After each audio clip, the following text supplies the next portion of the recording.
चलिए बेटा, है ना, प्रीवियस क्लास में हम लोग सीएफएससी के ऊपर डिस्कशन कर रहे थे और सीएफएससी में आपको बोला था दो फॉर्मूले पे बात करनी होती है, मतलब दो तरह के क्वेश्चन होते हैं बेसिकली। पहला जो टाइप है जिसपे हम कल डिस्कशन कर रहे थे वो ये फॉर्मूला है। आपको बताया गया था कि सीएफएससी की जब भी बात होगी तो जो ये बैरी सेंटर होता है, बैरी सेंटर से ऊपर की तरफ ऑक्टाहेड्रल कॉम्प्लेक्स की अगर हम लोग बात करें तो दो डब्बे होते हैं जो कि ईजी होता है और नीचे की तरफ तीन डब्बे होते हैं जो कि टी2जी होते हैं, ठीक है ना। और ये जो गैप होता है इस गैप को क्या बोलते हैं बेटा? डेल्टा ओ। अब ऊपर वाला जो पार्ट होता है वो प्लस होगा, नीचे वाला पार्ट जो होगा वो माइनस होगा। टोटल कितने डब्बे? पांच। पांच में से ऊपर कितने डब्बे? तीन, तो रिवर्स लिखते हैं 3/5 डेल्टा ओ, और नीचे तीन डब्बे तो रिवर्स लिखते हैं 2/5 डेल्टा ओ। इसको हम लोग प्लस 0.6 डेल्टा ओ और इसको हम लोग माइनस 0.4 डेल्टा ओ कर देते हैं ना। तो ये हम लोगों ने डिस्कस किया था। अब आपको बोला था ये जो डेल्टा ओ है ये किसको रिप्रेजेंट करता है? क्रिस्टल फील्ड स्प्लिटिंग एनर्जी को, है ना। और सीएफएससी के दो फुल फॉर्म होते हैं, एक क्रिस्टल फील्ड स्प्लिटिंग एनर्जी और एक क्रिस्टल फील्ड स्टेबलाइजेशन एनर्जी, है ना। अगर हम स्प्लिटिंग एनर्जी की बात करें तो minus 0.4 delta O into number of electron in T2G plus 0.6 delta O into number of electron in EG। अगर मैंने सिर्फ इतना लिखा तो ये क्रिस्टल फील्ड स्प्लिटिंग एनर्जी को रिप्रेजेंट कर रहा है, ठीक है ना। और अगर इसमें मैं पेयरिंग एनर्जी भी जोड़ दूं तो ये स्प्लिटिंग एनर्जी के बदले क्या बन जाएगा बेटा? स्टेबलाइजेशन एनर्जी, ठीक है ना। तो स्प्लिटिंग एनर्जी और स्टेबलाइजेशन एनर्जी में कोई ज्यादा डिफरेंस नहीं है, बस पेयरिंग एनर्जी एक एडिशनल फैक्टर ऐड हो जाता है। अब हमारे पास सीएफएससी के बेटा दो क्वेश्चन बनते हैं ना, स्प्लिटिंग बोल दूं स्टेबलाइजेशन बोल दूं बात एक ही है, ज्यादा कोई डिफरेंस नहीं होता, बस पेयरिंग एनर्जी एक एडिशनल कांस्टेंट ऐड हो जाता है। हमारे पास सीएफएससी के दो तरह के क्वेश्चन बनते हैं। पहला कि आपको कोई भी एक इलेक्ट्रॉनिक कॉन्फ़िगरेशन दे दिया जाएगा, जिसका एक क्वेश्चन हम कल कर भी चुके हैं, D6 वाला, है ना। आपको एक कोई कॉन्फ़िगरेशन दे दिया जाएगा और बोल देगा कि इसके साथ सफल है या फिर विफल है, और बोलेगा आपको इसकी सीएफएससी निकालो। जब भी कॉन्फ़िगरेशन दे दे इंडिविजुअल, है ना, और कॉन्फ़िगरेशन देकर बोले सीएफएससी निकालना है, तो आपको अकेले मेटल की जब कॉन्फ़िगरेशन की मदद से निकालना है तो आप किसका यूज करोगे? फॉर्मूले का, है ना, जो ये होता है सीएफएससी वाला फॉर्मूला।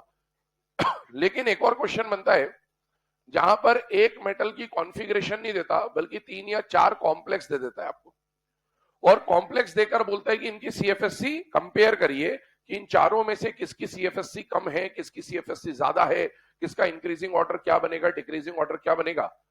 ऐसे क्वेश्चन को भी आप फॉर्मूले से सॉल्व तो कर सकते हो, लेकिन आपको इसमें हर मेटल के लिए इंडिविजुअली एक एक बार फॉर्मूला लगाना पड़ेगा, जो कि टाइम टेकिंग प्रोसेस होगा। तो इसीलिए ऐसे क्वेश्चंस को हम लोग फॉर्मूले से सॉल्व नहीं करेंगे, ऐसे क्वेश्चन को डायरेक्टली हम लोग फैक्टर्स से सॉल्व करेंगे, जो कि आज हम डिस्कस भी कर रहे होंगे, ठीक है ना। तो अभी हम लोग इस वाले पार्ट को डिस्कस कर रहे हैं, ये हो जाने के बाद फिर हम फॉर्मूले वाले पार्ट पे आएंगे कि डायरेक्ट अगर 3-4 कॉम्प्लेक्स दे दे तो किस तरह से सॉल्व करना होता है। आइए, कल ये वाला D6 वाला केस हमने डिस्कस किया था।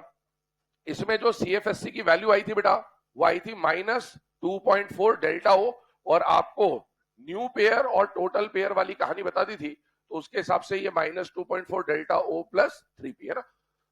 3p टोटल पेयर है और 2p न्यू पेयर है, ठीक। यहां ये एक और केस मान लीजिए आपको दिया, और दिया D5 high spin. D5 high spin, high spin कहने का मतलब क्या है? पेयरिंग हुई है या नहीं हुई है? नहीं हुई है। पेयरिंग नहीं हुई है इसका मतलब है लिगेंड कैसा होगा? सफल होगा या विफल होगा? विफल। तो ये जो हाई स्पिन है ये अपने को बता दे रहा है कि लिगेंड कैसा है बेटा? विफल। दूसरी बात, कल हम लोगों ने दो टर्म और देखी थी, स्पिन पेयर्ड और स्पिन फ्री कॉम्प्लेक्स।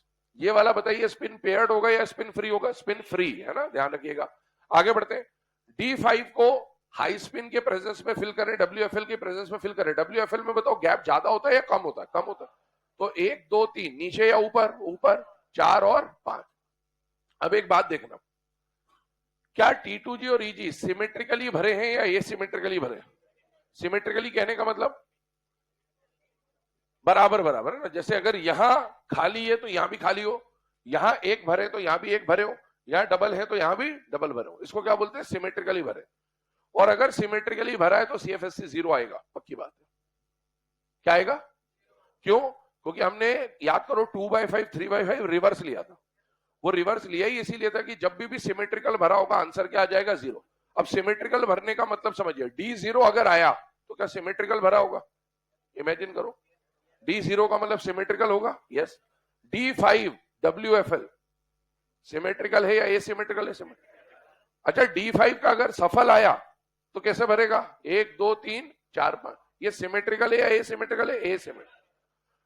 D0 कैसा भी आ जाए, सफल विफल, D0 मतलब इलेक्ट्रॉन ही नहीं, खत्म होगी बात। D5 का विफल, और D10 सफल आए चाहे विफल आए वो भी सिमेट्रिकल ही होगा। इन सारे केसेस में CFSC की वैल्यू 0 आएगी, और बाकी सब में CFSC की कुछ ना कुछ वैल्यू आएगी। ये अभी हम नोट में लिखेंगे, पर ये हमें दिमाग में होना चाहिए कि अगर सिमेट्रिकल फिलिंग है तो CFSC कितनी होती है? 0। और या फिर ऐसा गिन लो कि नीचे के 3 ऊपर के 2 को कैंसिल कर देते हैं। क्या बोला मैंने? जैसे मान लो मैंने कहीं पे ऐसा लिखा होता, ये ना वो वैसा लास्ट में नहीं आता यूट्यूब पे वीडियो, नीट पास करने की निंजा टेक्निक, 40 सेकंड में नीट पास करे, वैसे वाले ना। हाँ, आइए इधर। अगर मैंने ऐसा बोला होता आपको और मैं बोलता इसका CFSC निकालो, तो आपको पूरी CFSC निकालने की जरूरत नहीं थी। नीचे के 3 ऊपर के 2 से कैंसिल, बस इन 2 की निकाल दो। और नीचे वाले का फ्रैक्शन कितना होता है? -0.4। कितने हैं? 2, तो -0.8 इज द आंसर। ऐसे कर सकते हैं, ठीक है ना? जल्दी करना है तो बाकी आपको फॉर्मूला याद है, लगाते रहो आराम से, कोई दिक्कत नहीं है। Let the oxidation state be X, करते रहिए। आइए CFSC निकाले। यहां पर सबसे पहले नीचे वाला जो है उसका फ्रैक्शन है बेटा -0.4 delta O। Number of electron in T2G कितने दिख रहे हैं बेटा? 3। यहां पर लिख भी देता हूं, number of electron in T2G 3 है, number of electron in EG 2 है। मुझे बताइए यहां पर कोई पेयर दिख रहा है या नहीं दिख रहा बेटा? नहीं दिख रहा। इसमें ना कोई टोटल पेयर है ना कोई न्यू पेयर है, तो पेयर्स की वैल्यू तो यहां पर क्या हो गई? 0। अब पुट कर दीजिए, -0.4 into 3 plus 0.6 delta O into 2 और प्लस 0 पेयर्स, है ना? जब आप इसको सॉल्व करोगे तो -0.4 इंटू 3 कितना आ जाएगा बेटा? -1.2 डेल्टा O, और प्लस 0.6 इंटू 2 कितना आ जाएगा? +1.2 डेल्टा O। पेयरिंग वाला पार्ट तो कैंसिल ही हो जाएगा, तो इसका आंसर कितना आ जाएगा? 0। अब इसमें स्प्लिटिंग एनर्जी भी 0 है और स्टेबलाइजेशन एनर्जी भी 0 ही है, क्योंकि स्टेबलाइजेशन का ये फ्रैक्शन ऑटोमेटिकली हट चुका, ठीक है ना?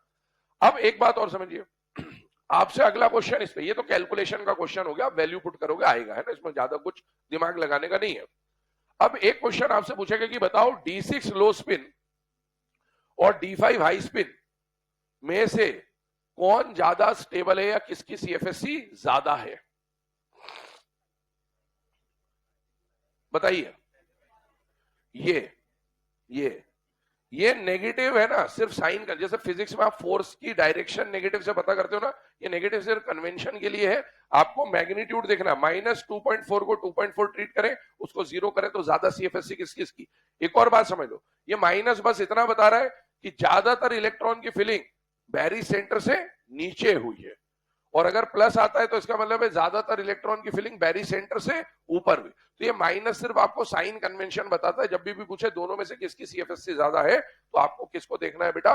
है ना, ये वैल्यू को देखना है, जैसे ये माइनस या प्लस को नहीं देखना। पहले काम करें, इसको नोट करिए, फिर एक स्टेटमेंट लिखाता हूं, वो जो सिमेट्रिकल वाली बात है।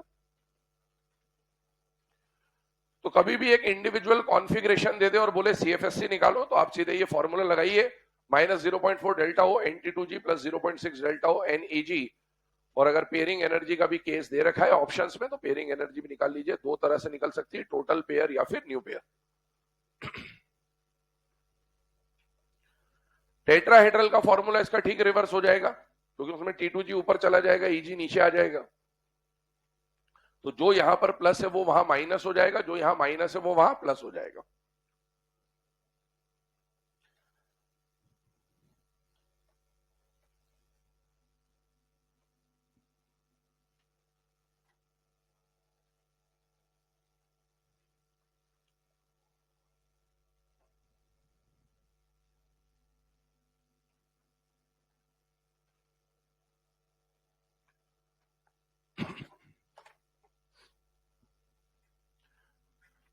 चलिए, है ना, नोट बोल दे रहा हूं, लिखेगा।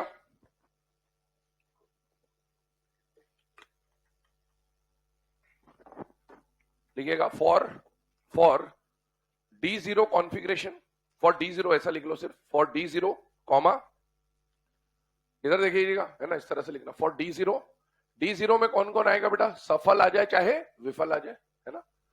फिर D5 में केवल और केवल विफल, है ना, सिमेट्रिकल देखना है। D5 में सफल आएगा तो सिमेट्रिकल फिलिंग नहीं होती, और D10 में सफल आ जाए चाहे विफल आ जाए। इन सबको आप फिल करके भी देख लेना। ये 3 लिख लीजिए, फॉर D0 सफल विफल, कॉमा D5 विफल, कॉमा D10 सफल विफल। D0 सफल विफल, कॉमा D5 विफल, कॉमा D10 सफल विफल।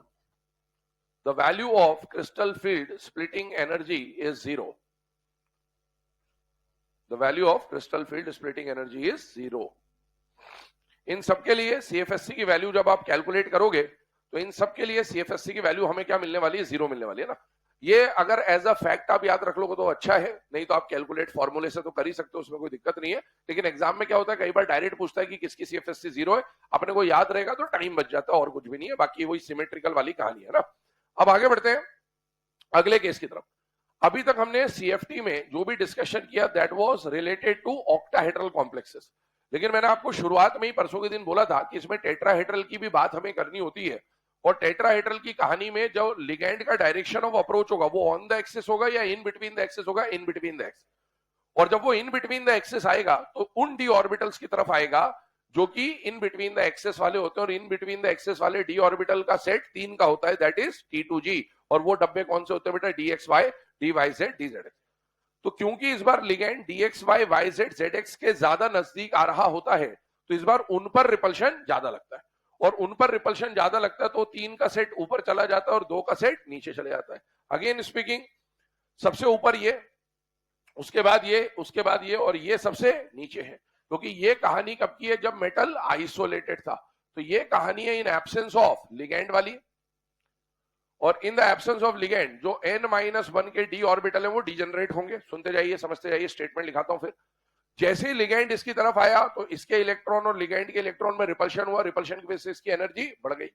लेकिन एक्चुअल में CFT ने बोला कि ये डब्बे ऐसे एग्जिस्ट करते ही नहीं है, ये डब्बे तो 2 पार्ट में टूट जाते हैं। तो वो 2 पार्ट जो टूटे उसको अगर हम देखें तो जिसपे डायरेक्ट रिपल्शन लगा वो ऊपर, और जिसमें इनडायरेक्ट रिपल्शन लगा या कम रिपल्शन लगा वो इससे थोड़ा सा ऊपर या कंपैरेटिवली उसके नीचे। 3 के सेट को DXY, YZ, ZX के सेट को क्या बोला जाता था वहां पर, T2G। यहां पर जरा ध्यान देंगे तो यहां T2G का G गायब है, यहां सिर्फ क्या लिखा है, T2 है ना, ध्यान से लिखे। यहां पर सिर्फ इसको क्या बोला गया है, T2। मतलब इज्जत हटा दी उसकी, पहले जी लगा रहे थे नाम के आगे, पार्ले जी, आज अभी क्या बोल दिया, सिर्फ पार्ले बोल दिया, वैसे वाली बात है ना। T2G को क्या बोल दिया, T2। अब इधर आए, यहां पर इसका नाम क्या था पहले, EG, यहां क्या लिखा, E। ये बहुत जरूरी बात है, मैंने आपको उस समय भी बोला था, G जो लिखा होता है सबस्क्रिप्ट में दैट स्टैंड्स फॉर जिरैड। जिरैड अनजिरैड हमने MOT में पढ़ा था। जिरैड का मतलब होता है सिमेट्रिकल और अनजिरैड का मतलब होता है एसिमेट्रिकल। तो यहां जो G लिखा था ना ऑक्टाहेड्रल में, वो जिरैड को रिप्रेजेंट करता था, और ये सिमेट्रिकल नहीं है। कैसे नहीं है वो भी डिस्कस करेंगे हम। तो ये एसिमेट्रिकल है, इसलिए इसके साथ G नहीं लगाते, तो इसको सिर्फ क्या लिखते हैं, T2, और इसको क्या लिखते हैं, E। ये बहुत जरूरी बात है, क्या है कि मार्केट में कई लोग यहां पर भी T2G, EG लिख देते हैं, गड़बड़ हो जाता है, वो ऐसा नहीं है। और यही आपको एग्जाम में बताएगा। मान लो एग्जाम में क्वेश्चन में या ऑप्शन में T2G, EG लिखा है, तो आपको खुद समझ जाना है कि ऑक्टाहेड्रल की बात चल रही है। और एग्जाम में अगर T2 और E के हिसाब से लिखा है तो आपको समझ जाना है कि टेट्राहेड्रल की बात चल रही है। हर बार ऑक्टाहेड्रल है या टेट्राहेड्रल है ये लिख के वैसे तो दे देता है, पर ना भी लिख के दे तो आपको T2G, EG या T2 और E देखकर समझ जाना होता है कि क्वेश्चन जिसके बारे में बात कर रहा है वो ऑक्टाहेड्रल है या फिर टेट्राहेड्रल है। यहां से भी हिंट मिलती है अपने को। अब आगे सुनो, ये 3 के डब्बे ऊपर, 2 के डब्बे नीचे, इन दोनों का जो एनर्जी का गैप है उसको किससे रिप्रेजेंट करेंगे बेटा, डेल्टा T से। डेल्टा T क्या बताता है बेटा, CFSC, crystal field splitting energy in tetrahedral complexes. ये टेट्राहेड्रल कॉम्प्लेक्स का डेल्टा T है। दूसरी बात देखिए, अभी जो हम CFSC का फॉर्मूला बना रहे थे, है ना, उसके हिसाब से देखिए बेटा, ये बैरी सेंटर से ऊपर की तरफ है तो प्लस, ये बैरी सेंटर से नीचे की तरफ है तो माइनस। टोटल कितने डब्बे हैं, 5। 5 में से ऊपर कितने हैं, 3। तो उल्टा लेते हैं, तो 3 के बदले 2 लेंगे ना, 2/5 डेल्टा टी लेंगे इस बार। यहां पर नीचे कितने डब्बे, 2, तो रिवर्स लीजिए, 3/5 डेल्टा टी। 2/5 को क्या प्लस 0.4 डेल्टा टी लिखा जा सकता है बेटा, यस। और इसको क्या माइनस 0.6 डेल्टा टी लिखा जा सकता है बेटा, यस। माइनस 0.6, अब फॉर्मूला बना रहा हूं, minus 0.6 delta T into number of electron in E plus 0.4 delta T into number of electron in T2 plus pairing energy.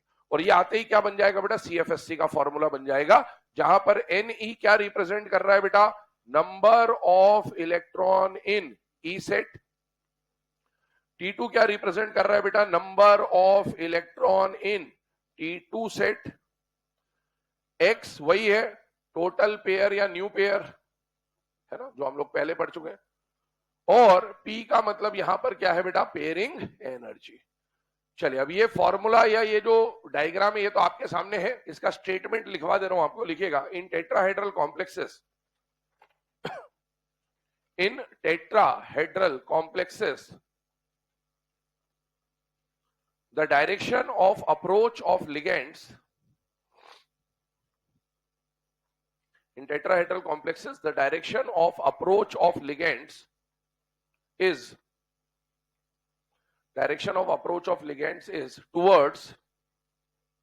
towards non-axial set of d orbitals, non-axial set of d orbitals,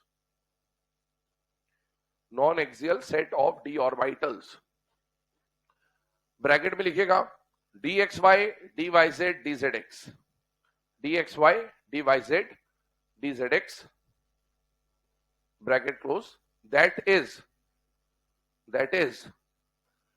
T2 set, that is T2 set, that is T2 set, full stop. Therefore they experience more repulsion, therefore they experience more repulsion, therefore they experience more repulsion and their energy level increases, therefore they experience more repulsion and their energy level increases। ठीक है, diagram आपके सामने बना हुआ है, formula आपके सामने नीचे लिखा हुआ है, तो इसको नोट डाउन कर लीजिए फटाफट। तो इसके बारे में हमें ज्यादा कुछ पढ़ना नहीं है, लेकिन ये डायग्राम और ये फॉर्मूला हमें जानकारी में होना चाहिए। कभी टेट्राहेड्रल के बारे में डायग्राम बना के ही दे दे एग्जाम में या फॉर्मूला लिख के ही दे दे, तो हमें कम से कम इतनी जानकारी होनी चाहिए कि टेट्राहेड्रल में स्प्लिटिंग में T2 ऊपर होता है और E नीचे होता है। ऑक्टाहेड्रल में इसका ठीक रिवर्स होता था, क्योंकि ऑक्टाहेड्रल में लिगैंड का डायरेक्शन जो अप्रोच का होता था वो एक्सेस वालों की तरफ होता था, और यहां पर इन बिटवीन द एक्सेस वालों की तरफ होता है।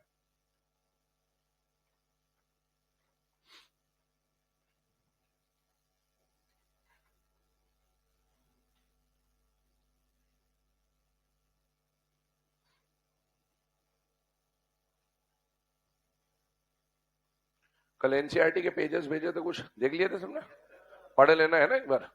कोऑर्डिनेशन की एनसीईआरटी जैसे जैसे टॉपिक होता जाएगा भेजते जाऊंगा मैं, उसको एक बार रीड कर लेना, ताकि अलग से है ना रीडिंग करने की जरूरत ना पड़े आपको।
चलिए बेटा ना, ये जो डायग्राम और फॉर्मूला है इसके बाद आगे का डिस्कशन बढ़ाते हैं। टेट्राहेड्रल में हमें ज्यादा कुछ पढ़ना नहीं है, मैंने आपको बोला जैसा कि एनसीईआरटी में एक पैराग्राफ दे रखा है, लेकिन उस एनसीईआरटी के एक पैराग्राफ में और क्या क्या बातें लिखी हुई है वो हमारी जानकारी में होना चाहिए।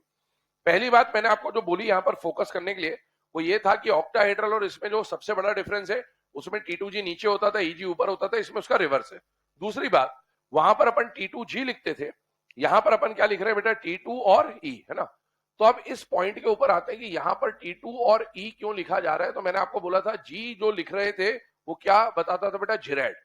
तो बेसिकली होता क्या है, जहां पर भी सेंटर ऑफ सिमेट्री होती है उसको हम लोग जिरेड बोलते हैं, और जहां पर सेंटर ऑफ सिमेट्री नहीं होती उसको हम लोग क्या बोलते हैं, अनजिरेड। सिमेट्रिकल और एसिमेट्रिकल की बात हो रही है। अब ऑक्टाहेड्रल ज्योमेट्री को इमेजिन करिए आप, है ना। ऑक्टाहेड्रल को जब आप इमेजिन करोगे तो कैसा बनता है, इधर देखिए है ना, थोड़ी देर के इधर ध्यान दीजिएगा। ये आपका सेंट्रल मेटल हो गया। ऑक्टाहेड्रल कैसा बनेगा, मान लो ये रूम है, रूम के सेंटर में अपन ने सेंट्रल मेटल लग दिया, तो एक उस कोने पे, एक इस कोने पे, एक इस कोने पे, एक इस कोने पे, एक ऊपर और एक नीचे, ये ऑक्टाहेड्रल होता है। और टेट्राहेड्रल में कैसा बनेगा, सेंटर में यहां पर है 1 2 3 4। अब आप सेंटर ऑफ सिमेट्री के हिसाब से सोचिएगा। पहले ऑक्टाहेड्रल की बात करते हैं, ये सेंटर है 1 2 3 4 5 6। अगर मैं मेटल से ऊपर की तरफ जाता हूं तो क्या मुझे कोई लिगेंड मिलने वाला है या नहीं मिलने वाला है, मिलने वाला है। और क्या मैं इससे नीचे अगर ऑपोजिट डायरेक्शन में जाऊं तो क्या मुझे यहां पर भी कोई लिगेंड मिलेगा कि नहीं मिलेगा, मिलेगा। अगर मैं इससे इधर जा रहा हूं तो क्या कोई लिगेंड मिलेगा कि नहीं मिलेगा, मिलेगा। और अगर मैं इससे इधर जा रहा हूं ऑपोजिट तो भी क्या मुझे लिगेंड मिलेगा कि नहीं मिलेगा, मिलेगा। ये सेंटर ऑफ सिमेट्री होती है। क्या यहां से इधर जाने पर लिगेंड मिल रहा है या नहीं मिल रहा है, मिल रहा है। तो इससे ऑपोजिट जाने पर भी लिगेंड मिल रहा है। इससे इधर जाने पर कोई लिगेंड नहीं मिल रहा, तो इससे इधर जाने पर भी कोई लिगेंड नहीं मिल रहा। इसका मतलब है इधर जाने पर जो काम हो रहा है इधर जाने पर भी वही काम हो रहा है। सेंटर से दोनों तरफ जाने पर कहानी जो है वो सेम है। इसको हम लोग बोलते हैं सेंटर ऑफ सिमेट्री। और ऑक्टाहेड्रल में हमेशा सेंटर ऑफ सिमेट्री प्रेजेंट होता है। टेट्राहेड्रल पे आइए। टेट्राहेड्रल की ज्योमेट्री कैसे बनेगी, ये मेटल है 1 2 3 4। क्या मेटल से ऊपर जाने पर लिगेंड मिला कि नहीं मिला, मिला। और इससे नीचे जाने पर नहीं मिला, ये सेंटर ऑफ सिमेट्री नहीं है। तो इसका मतलब ये हुआ कि जो ऑक्टाहेड्रल कॉम्प्लेक्स होते हैं they contain centre of symmetry, therefore subscript G that stands for जिरेड can be used। लेकिन इन tetrahedral centre of symmetry is lacking, absent, therefore subscript G that stands for जिरेड cannot be used। ठीक।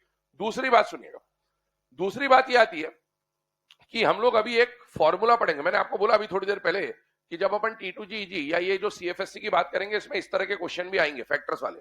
तो जब factor वाले question आएंगे ना तो आपके सामने एक फॉर्मूला आएगा, एक कॉन्सेप्ट आएगा जिसको बोलते हैं स्पॉट। क्या बोलते हैं बेटा, स्पॉट। स्पॉट का मतलब है स्क्वायर प्लेनर ऑक्टाहेड्रल टेट्राहेड्रल। क्या नाम है इसका, फुल फॉर्म क्या है, स्क्वायर प्लेनर ऑक्टाहेड्रल टेट्राहेड्रल। बेटा स्क्वायर प्लेनर कब होता है, जब कोऑर्डिनेशन नंबर 4 का हाइब्रिडाइजेशन DsP2 होता है। ऑक्टाहेड्रल कब होता है, जब कोऑर्डिनेशन नंबर 6 का कोई भी हाइब्रिडाइजेशन हो, यही होगा। टेट्राहेड्रल कब होता है, जब कोऑर्डिनेशन नंबर 4 का हाइब्रिडाइजेशन sp3 होता है। मतलब बेसिकली हम कोऑर्डिनेशन नंबर 6 और पूरे के पूरे कोऑर्डिनेशन नंबर 4 की ज्योमेट्रीज के बारे में बात कर रहे होंगे। तो हमें यह पता होना चाहिए कि जब प्रैक्टिकली सेम मेटल लिया गया, जैसे मान लो मैंने मेटल कोबाल्ट ले लिया, कॉपर ले लिया, कुछ भी ले लिया, और उसका एक सेम लिगेंड के साथ मैंने स्क्वायर प्लेनर कॉम्प्लेक्स बनवाया, उसी लिगेंड के साथ मैंने उसका ऑक्टाहेड्रल कॉम्प्लेक्स बनवाया, उसी लिगेंड के साथ मैंने उसका टेट्राहेड्रल कॉम्प्लेक्स बनवाया। तो इन केसेस में ऐसा देखा गया है कि स्क्वायर प्लेनर के केस में जो स्प्लिटिंग होती है ना वो सबसे ज्यादा होती है, ऑक्टाहेड्रल में स्प्लिटिंग उससे कम होती है, और टेट्राहेड्रल में स्प्लिटिंग सबसे कम होती है। तो बेटा सबसे ज्यादा स्प्लिटिंग अगर कभी आपसे पूछा जाए सेम मेटल और लिगेंड के लिए तो कौन होगा, स्क्वायर प्लेनर। फिर कौन होगा, ऑक्टाहेड्रल। फिर कौन होगा, टेट्राहेड्रल। ये सब प्रैक्टिकल वैल्यूज पर डिपेंड करता है। इसका फॉर्मूला भी हम देखेंगे, बट ये याद रखना पड़ेगा। तो याद रखने का तरीका आपको बताया, स्पॉट से याद रखेंगे हम, है ना। तो अब क्या है कि बेटा ऑक्टाहेड्रल और टेट्राहेड्रल की अभी हमारी बात चल रही CFSC में, है ना। तो मुझे बताओ ऑक्टाहेड्रल और टेट्राहेड्रल में से किसकी स्प्लिटिंग ज्यादा होती है, ऑक्टा की स्प्लिटिंग ज्यादा और टेट्रा की स्प्लिटिंग कम। ये प्रैक्टिकली अभी हम देखेंगे। तो जब ऑक्टा और टेट्रा की बात होगी तो बेटा ऑक्टाहेड्रल में ये स्प्लिटिंग का अमाउंट ज्यादा होता है और टेट्राहेड्रल में ये स्प्लिटिंग का अमाउंट कम होता है। हम डायग्राम बनाते वक्त भले एक जैसा बना दे, लेकिन स्प्लिटिंग में डिफरेंस होता है। ऑक्टाहेड्रल की स्प्लिटिंग ज्यादा, टेट्राहेड्रल की स्प्लिटिंग कम। क्या ऑक्टाहेड्रल में भी सफल और विफल की कहानी अलग अलग होती थी? यस। ऑक्टाहेड्रल में सफल की स्प्लिटिंग ज्यादा, विफल की कम, और उस विफल से भी कम स्प्लिटिंग इसकी होती है। टेट्राहेड्रल की स्प्लिटिंग ऑक्टा से भी कम है, ऑक्टा के विफल से भी कम है। इसका मतलब ये हुआ कि बेटा ये गैप बहुत ज्यादा है या बहुत कम है? बहुत कम है। अब मुझे बताओ जब इलेक्ट्रॉन की फिलिंग होगी तो पेयरिंग के हिसाब से सोचिएगा, जब ये गैप कम है तो 1 2 नीचे पेयर होगा या ऊपर भर जाएगा? ऊपर भर जाएगा। तो 1 2 3 4 5 6 7 8 9 10, इसमें यही फिलिंग होती है और यही फिलिंग होती है तो इसको बोलेंगे हाई स्पिन कॉम्प्लेक्स। क्या बोलेंगे? पेयरिंग तो ही नहीं, फोर्स पेयरिंग नहीं हुई। फोर्स पेयरिंग नहीं हुई तो क्या बोलोगे? High spin.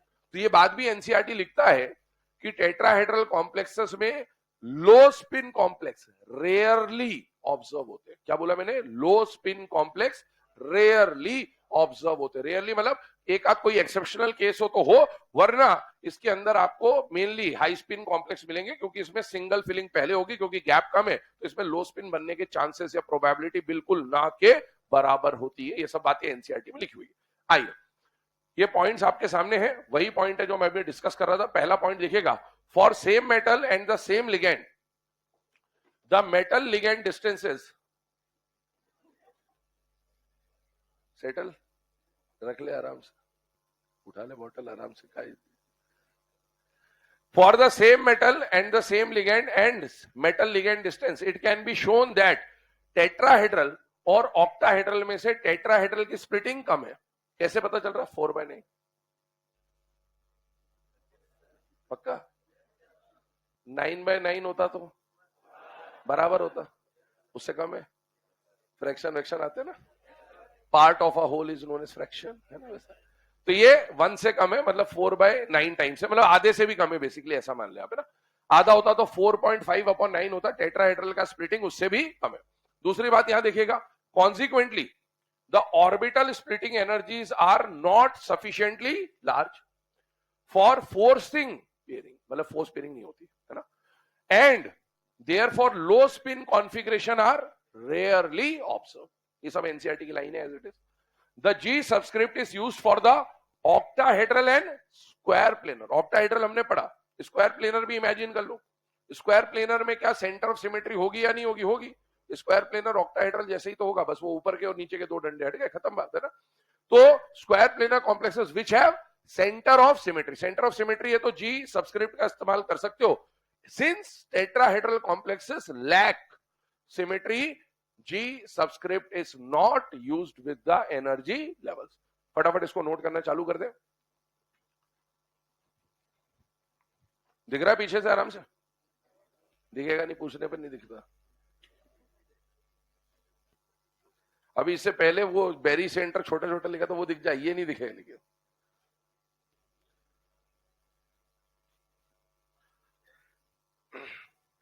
मैं ही बोल देता हूं, इससे अच्छा स्टेटमेंट लिखना चालू करो। For the same metal same ligand and same metal ligand distances, पहला पॉइंट लिखो, for the same metal same ligand and same metal ligand distances. Same metal ligand distances कहने का मतलब बॉन्ड लेंथ बराबर है ना, मेटल सेम है ligand same है तो बॉन्ड लेंथ भी सेम होगी, वैसा।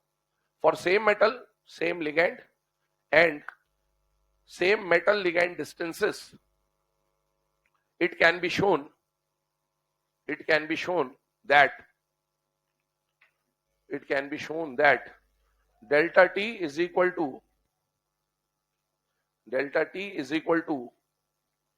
4/9 delta O.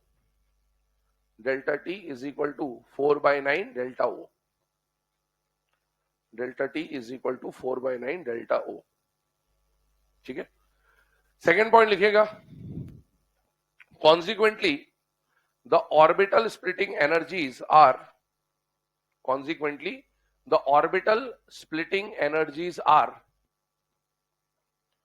not sufficiently large. Consequently the orbital splitting energies are not sufficiently large for forcing pairing,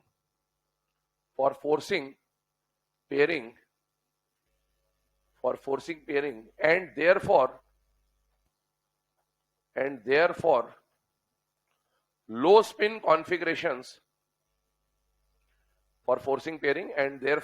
spin configurations are rarely observed. Low spin configurations are rarely observed. अगला point लिखें,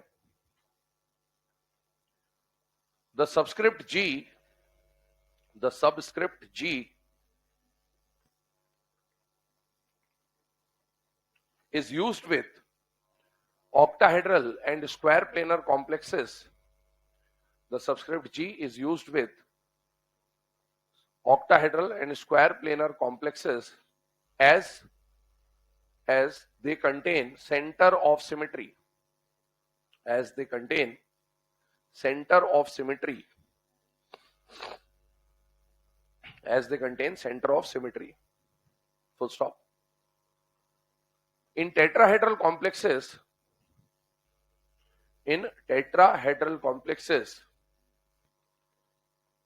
subscript G cannot be used. In tetrahedral complexes, subscript G cannot be used as it lacks center of symmetry. As it lacks center of symmetry. As it lacks center of symmetry. ठीक है, तो ये 3 point है. कभी भी इनमें से कोई स्टेटमेंट आ जाएगा इस तरह से कि which of the following statement about tetrahedral complexes is correct या इनकरेक्ट, तो अपने को ये पता होना चाहिए. ये सब बातें लिखी हुई है एनसीईआरटी के अंदर. ठीक है ना. अब आगे बढ़ते हैं. अगला जो पार्ट आ रहा है हमारा, मैंने आपको बोला सीएफएससी पे हमको चर्चा करनी होती है. सीएफएससी पे जो फॉर्मूले वाले क्वेश्चन थे, -0.4 delta O plus 0.6 T2G EG वाला, वो तो हमने कर लिया. लेकिन मैंने बोला था कि अगर 4-5 कॉम्प्लेक्स दे दे और बोले कि भाई किसकी सीएफएससी ज्यादा और किसकी सीएफएससी कम, तो ऐसे क्वेश्चन को हम इंडिविजुअली सॉल्व करने के बजाय डायरेक्टली किससे सॉल्व करेंगे? फैक्टर से. अब फैक्टर सब ध्यान सुनना है ना, यहाँ 2 टॉपिक आएंगे कॉन्सिक्वेंटली एक के बाद एक. पहला आ रहा है फैक्टर अफेक्टिंग सीएफएससी और एक टॉपिक आएगा स्टेबिलिटी. कौन सा topic? Stability. Stability of complexes. याद करिए, जो वीबीटी था उसका ड्रॉबैक था कि उसने स्टेबिलिटी के बारे में कुछ नहीं बताया था, लेकिन सीएफटी का यही एडवांटेज है कि वो स्टेबिलिटी के बारे में बताएगा. तो अभी हम सीएफएससी की बात करेंगे. सीएफएससी के 2 full form, crystal field splitting energy और क्रिस्टल फील्ड स्टेबलाइजेशन एनर्जी. पहले हम स्प्लिटिंग एनर्जी की बात कर रहे हैं, डेल्टा ओ, और फिर हम स्टेबलाइजेशन एनर्जी या स्टेबिलिटी की बात करेंगे. जो फैक्टर यहां पर है एज इट इज वहां पर कॉपी होंगे, क्योंकि दोनों में कोई मेजर डिफरेंस नहीं है. बस वो पेयरिंग एनर्जी वाला फैक्टर ही ऐड होता है, बाकी सब कहानी सेम होती है. बस एक फैक्टर चेंज होगा. वो क्या होगा वो हम आगे बात करेंगे. वो किलेट रिंग होगा, नंबर ऑफ रिंग, जितनी रिंग उतनी स्टेबिलिटी. बस दैट्स इट. बाकी जो यहां पढ़ रहे हो एज इट इज कॉपी हो जाएगा जब आप स्टेबिलिटी पढ़ोगे, इसलिए ध्यान से समझ लीजिएगा ना. एक बार समझा दे रहा हूं इत्मीनान से. आइए इधर ध्यान दीजिएगा. जब हम फैक्टर्स की बात करेंगे, ध्यान सुन रहे हैं ना, फैक्टर्स को समझ लीजिए. मान लो आपको 2 कॉम्प्लेक्स दिए गए और बोला गया इन दोनों की सीएफएससी कंपेयर करना है. क्या कंपेयर करना है? सीएफएससी. सीएफएससी मतलब क्रिस्टल फील्ड स्प्लिटिंग एनर्जी बोल दूं या स्टेबलाइजेशन एनर्जी बोल दूं, सेम मान के चले, क्योंकि दोनों में बस पेयरिंग एनर्जी का डिफरेंस होता है. अरे वो सॉरी की क्या बात है? लेट क्यों हुआ है? सुनाई नहीं दे रहा, उठ नहीं पाया.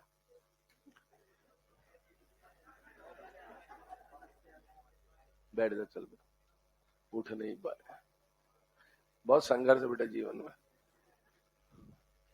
चलिए, है ना, सीएफएससी की बात कर रहे हैं.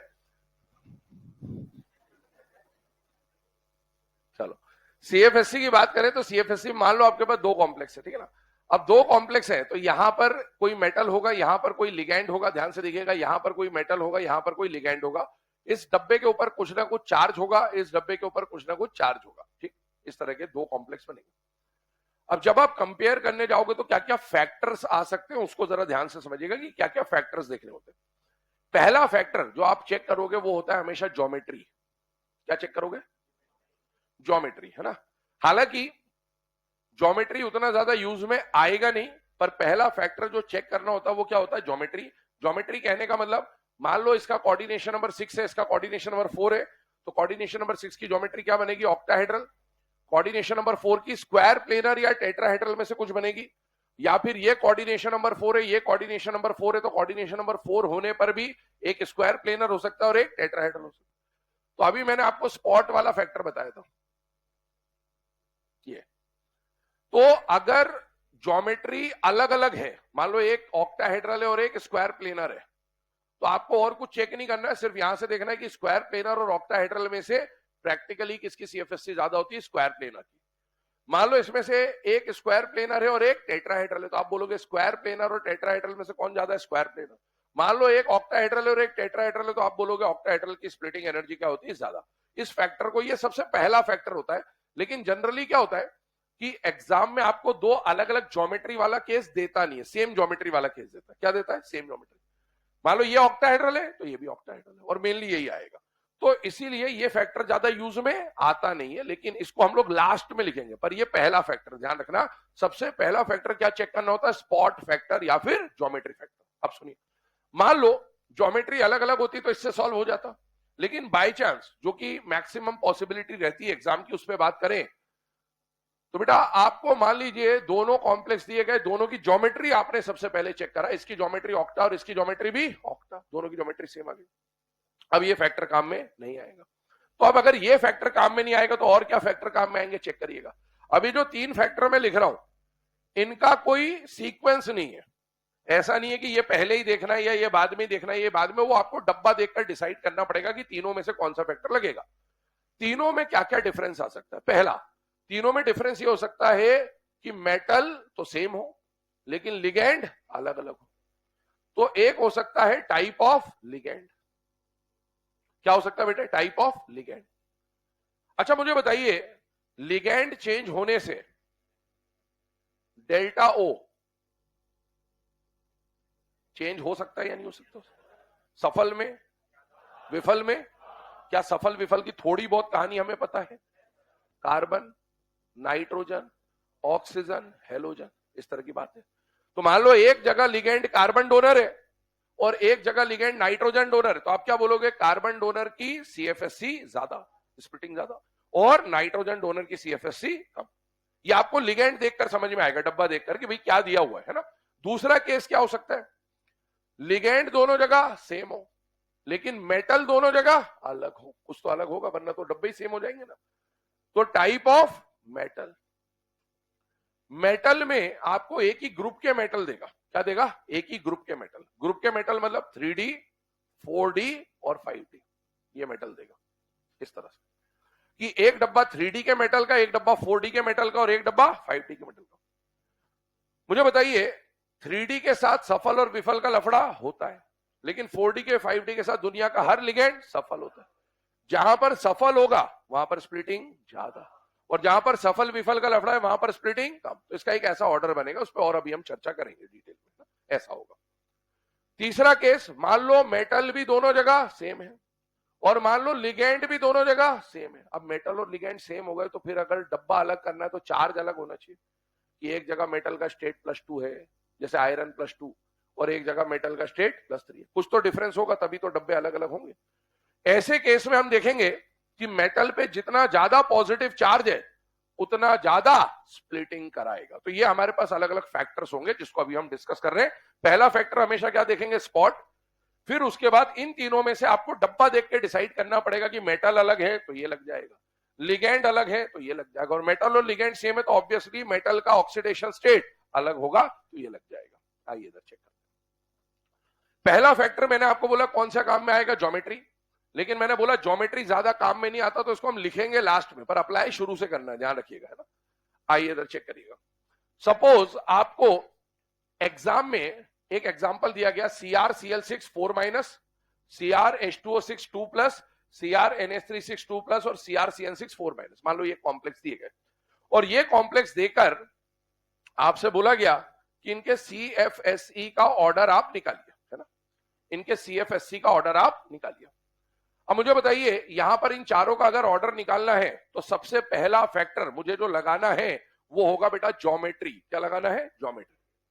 पहले ज्योमेट्री चेक करिएगा हमेशा, स्पॉट वाला फैक्टर। इसका कोऑर्डिनेशन नंबर बोलो कितना है? 6। इसका कोऑर्डिनेशन नंबर 6, इसका कोऑर्डिनेशन नंबर 6, इसका कोऑर्डिनेशन नंबर 6। कोऑर्डिनेशन नंबर 6 आने पर कितने तरह के हाइब्रिडाइजेशन पॉसिबल है? दो तरह के हाइब्रिडाइजेशन पॉसिबल है। कौन कौन से?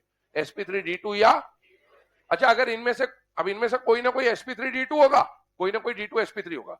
sp3d2 की ज्योमेट्री क्या होती है? ऑक्टाहेड्रल। d2 sp3 की भी ऑक्टाहेड्रल।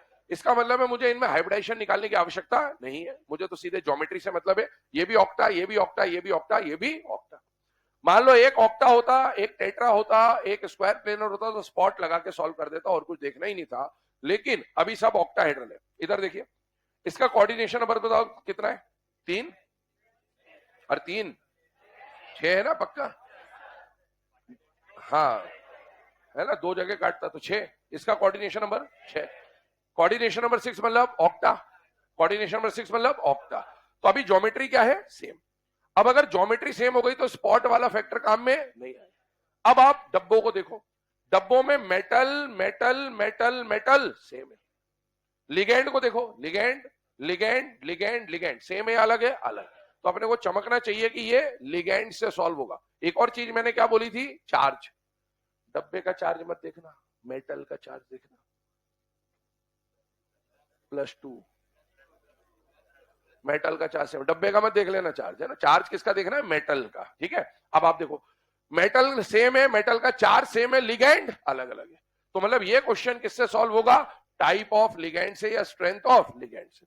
अब स्ट्रेंथ ऑफ लिगेंड पे आए तो देखो हमने यहां क्या लिखा है कि splitting energy will be directly proportional to the strength of ligand. Ligand जितना स्ट्रांग होगा स्प्लिटिंग उतनी ही ज्यादा। अब हमें कैसे पता चलेगा कौन सा लिगेंड स्ट्रांग है या वीक है, तो ये हम लोगों ने बात करी थी कि भैया कार्बन डोनर सबसे स्ट्रांग होते हैं, उससे वीक नाइट्रोजन डोनर, उससे वीक ऑक्सीजन डोनर और उससे वीक हेलोजन डोनर।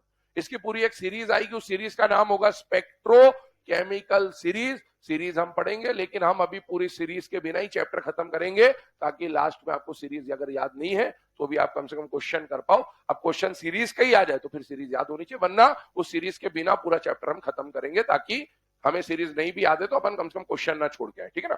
तो कार्बन नाइट्रोजन ऑक्सीजन हेलोजन। अब मुझे बताओ यहां पर डोनर एटम कौन दिख रहा है बेटा, हेलोजन, हेलोजन डोनर है। यहां पर बताइए डोनर एटम कौन है बेटा, ऑक्सीजन। यहां पर बताइए डोनर एटम कौन है, नाइट्रोजन। और यहां पर बताइए डोनर एटम, क्या ये एम्बिडेंटेड लिगेंड होता है बेटा, यस, साइनाइडो और आइसोसाइनाइडो। लेकिन डोनर एटम अभी मेटल से चिपका हुआ कौन है, कार्बन। तो ये कार्बन डोनर हो गया, है ना। अब मुझे बताइए कार्बन नाइट्रोजन ऑक्सीजन हेलोजन में ज्यादा स्ट्रॉन्ग लिगेंड कौन है बेटा, कार्बन। तो जितना स्ट्रॉन्ग लिगेंड स्प्लिटिंग उतनी ज्यादा, सीएफएससी उतनी ज्यादा। तो ये बेटा सीएफएससी का ऑर्डर आ जाएगा। अगला एग्जांपल देखिए इसी से related, FeOH3 minus FeN3 minus. सबसे पहले सीएफएससी के लिए क्या निकालूंगा मैं, ज्योमेट्री। स्पॉट चेक करा, ये भी ऑक्टा है, ये भी ऑक्टा है, ज्योमेट्री सेम। ज्योमेट्री सेम हो गई तो मेटल लिगेंड और चार्ज में से कुछ ना कुछ अलग होगा। मेटल सेम है, लिगेंड अलग है। मेटल और लिगेंड तो डायरेक्टली दिख ही जाएंगे, उसको देख लो पहले ना, चार्ज वार्ज तो फिर देखते रहिएगा, सेम आ जाए तब। ऑक्सीलेटो कौन डोनर है बेटा, ऑक्सीजन। Ethylene diamine nitrogen. बताइए नाइट्रोजन और ऑक्सीजन डोनर में कौन सफल होता है बेटा, नाइट्रोजन। और जितना स्ट्रॉन्ग लिगेंड स्प्लिटिंग उतनी ही ज्यादा। तो पहले तो ये फैक्टर लिखिए, ऊपर हेडिंग डाल लेना, फैक्टर्स अफेक्टिंग सीएफएससी।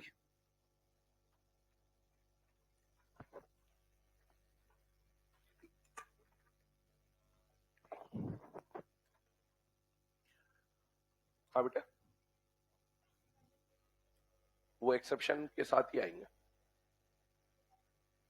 वाटर आ गया तो स्ट्रांग माना जाएगा, फिर वो क्वेश्चन ही वैसा बनेगा, क्योंकि ये सब क्या वैल्यू बेस्ड बातें होती है। तो आपको क्वेश्चन ही वैसा बना के देगा कि वो अगर स्ट्रांग है तो उसके साथ एक ऑप्शन जो देगा वो वीक देगा, और या फिर उसके साथ कोई स्ट्रांग दिया तो वो ऑक्सीजन डोनर को स्ट्रांग माना, पर कार्बन और नाइट्रोजन उससे भी स्ट्रांग ही रहेंगे। उस टाइप से होता है।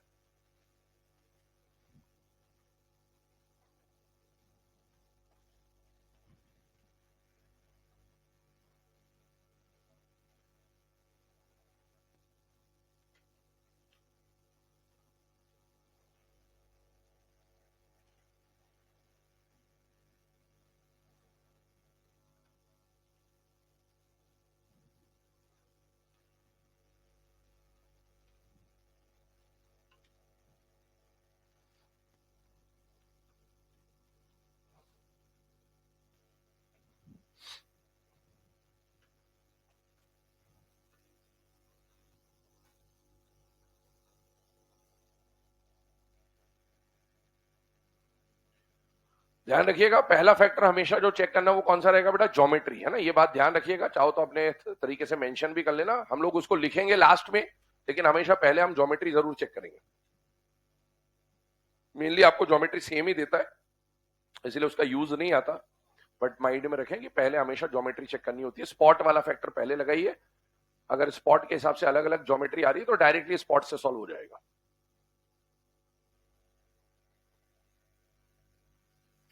और जो अभी हम सीएफएससी के ऑर्डर बना रहे हैं, सेम स्टेबिलिटी के भी यही ऑर्डर बनेंगे, क्योंकि स्टेबलाइजेशन एनर्जी बोले या स्प्लिटिंग एनर्जी बोले, कहानी बिल्कुल सेम है, बस पेयरिंग एनर्जी की कहानी चेंज होती है, और वो ऑलमोस्ट कांस्टेंट होता है, तो उतना डिफरेंस नहीं आता बेटा।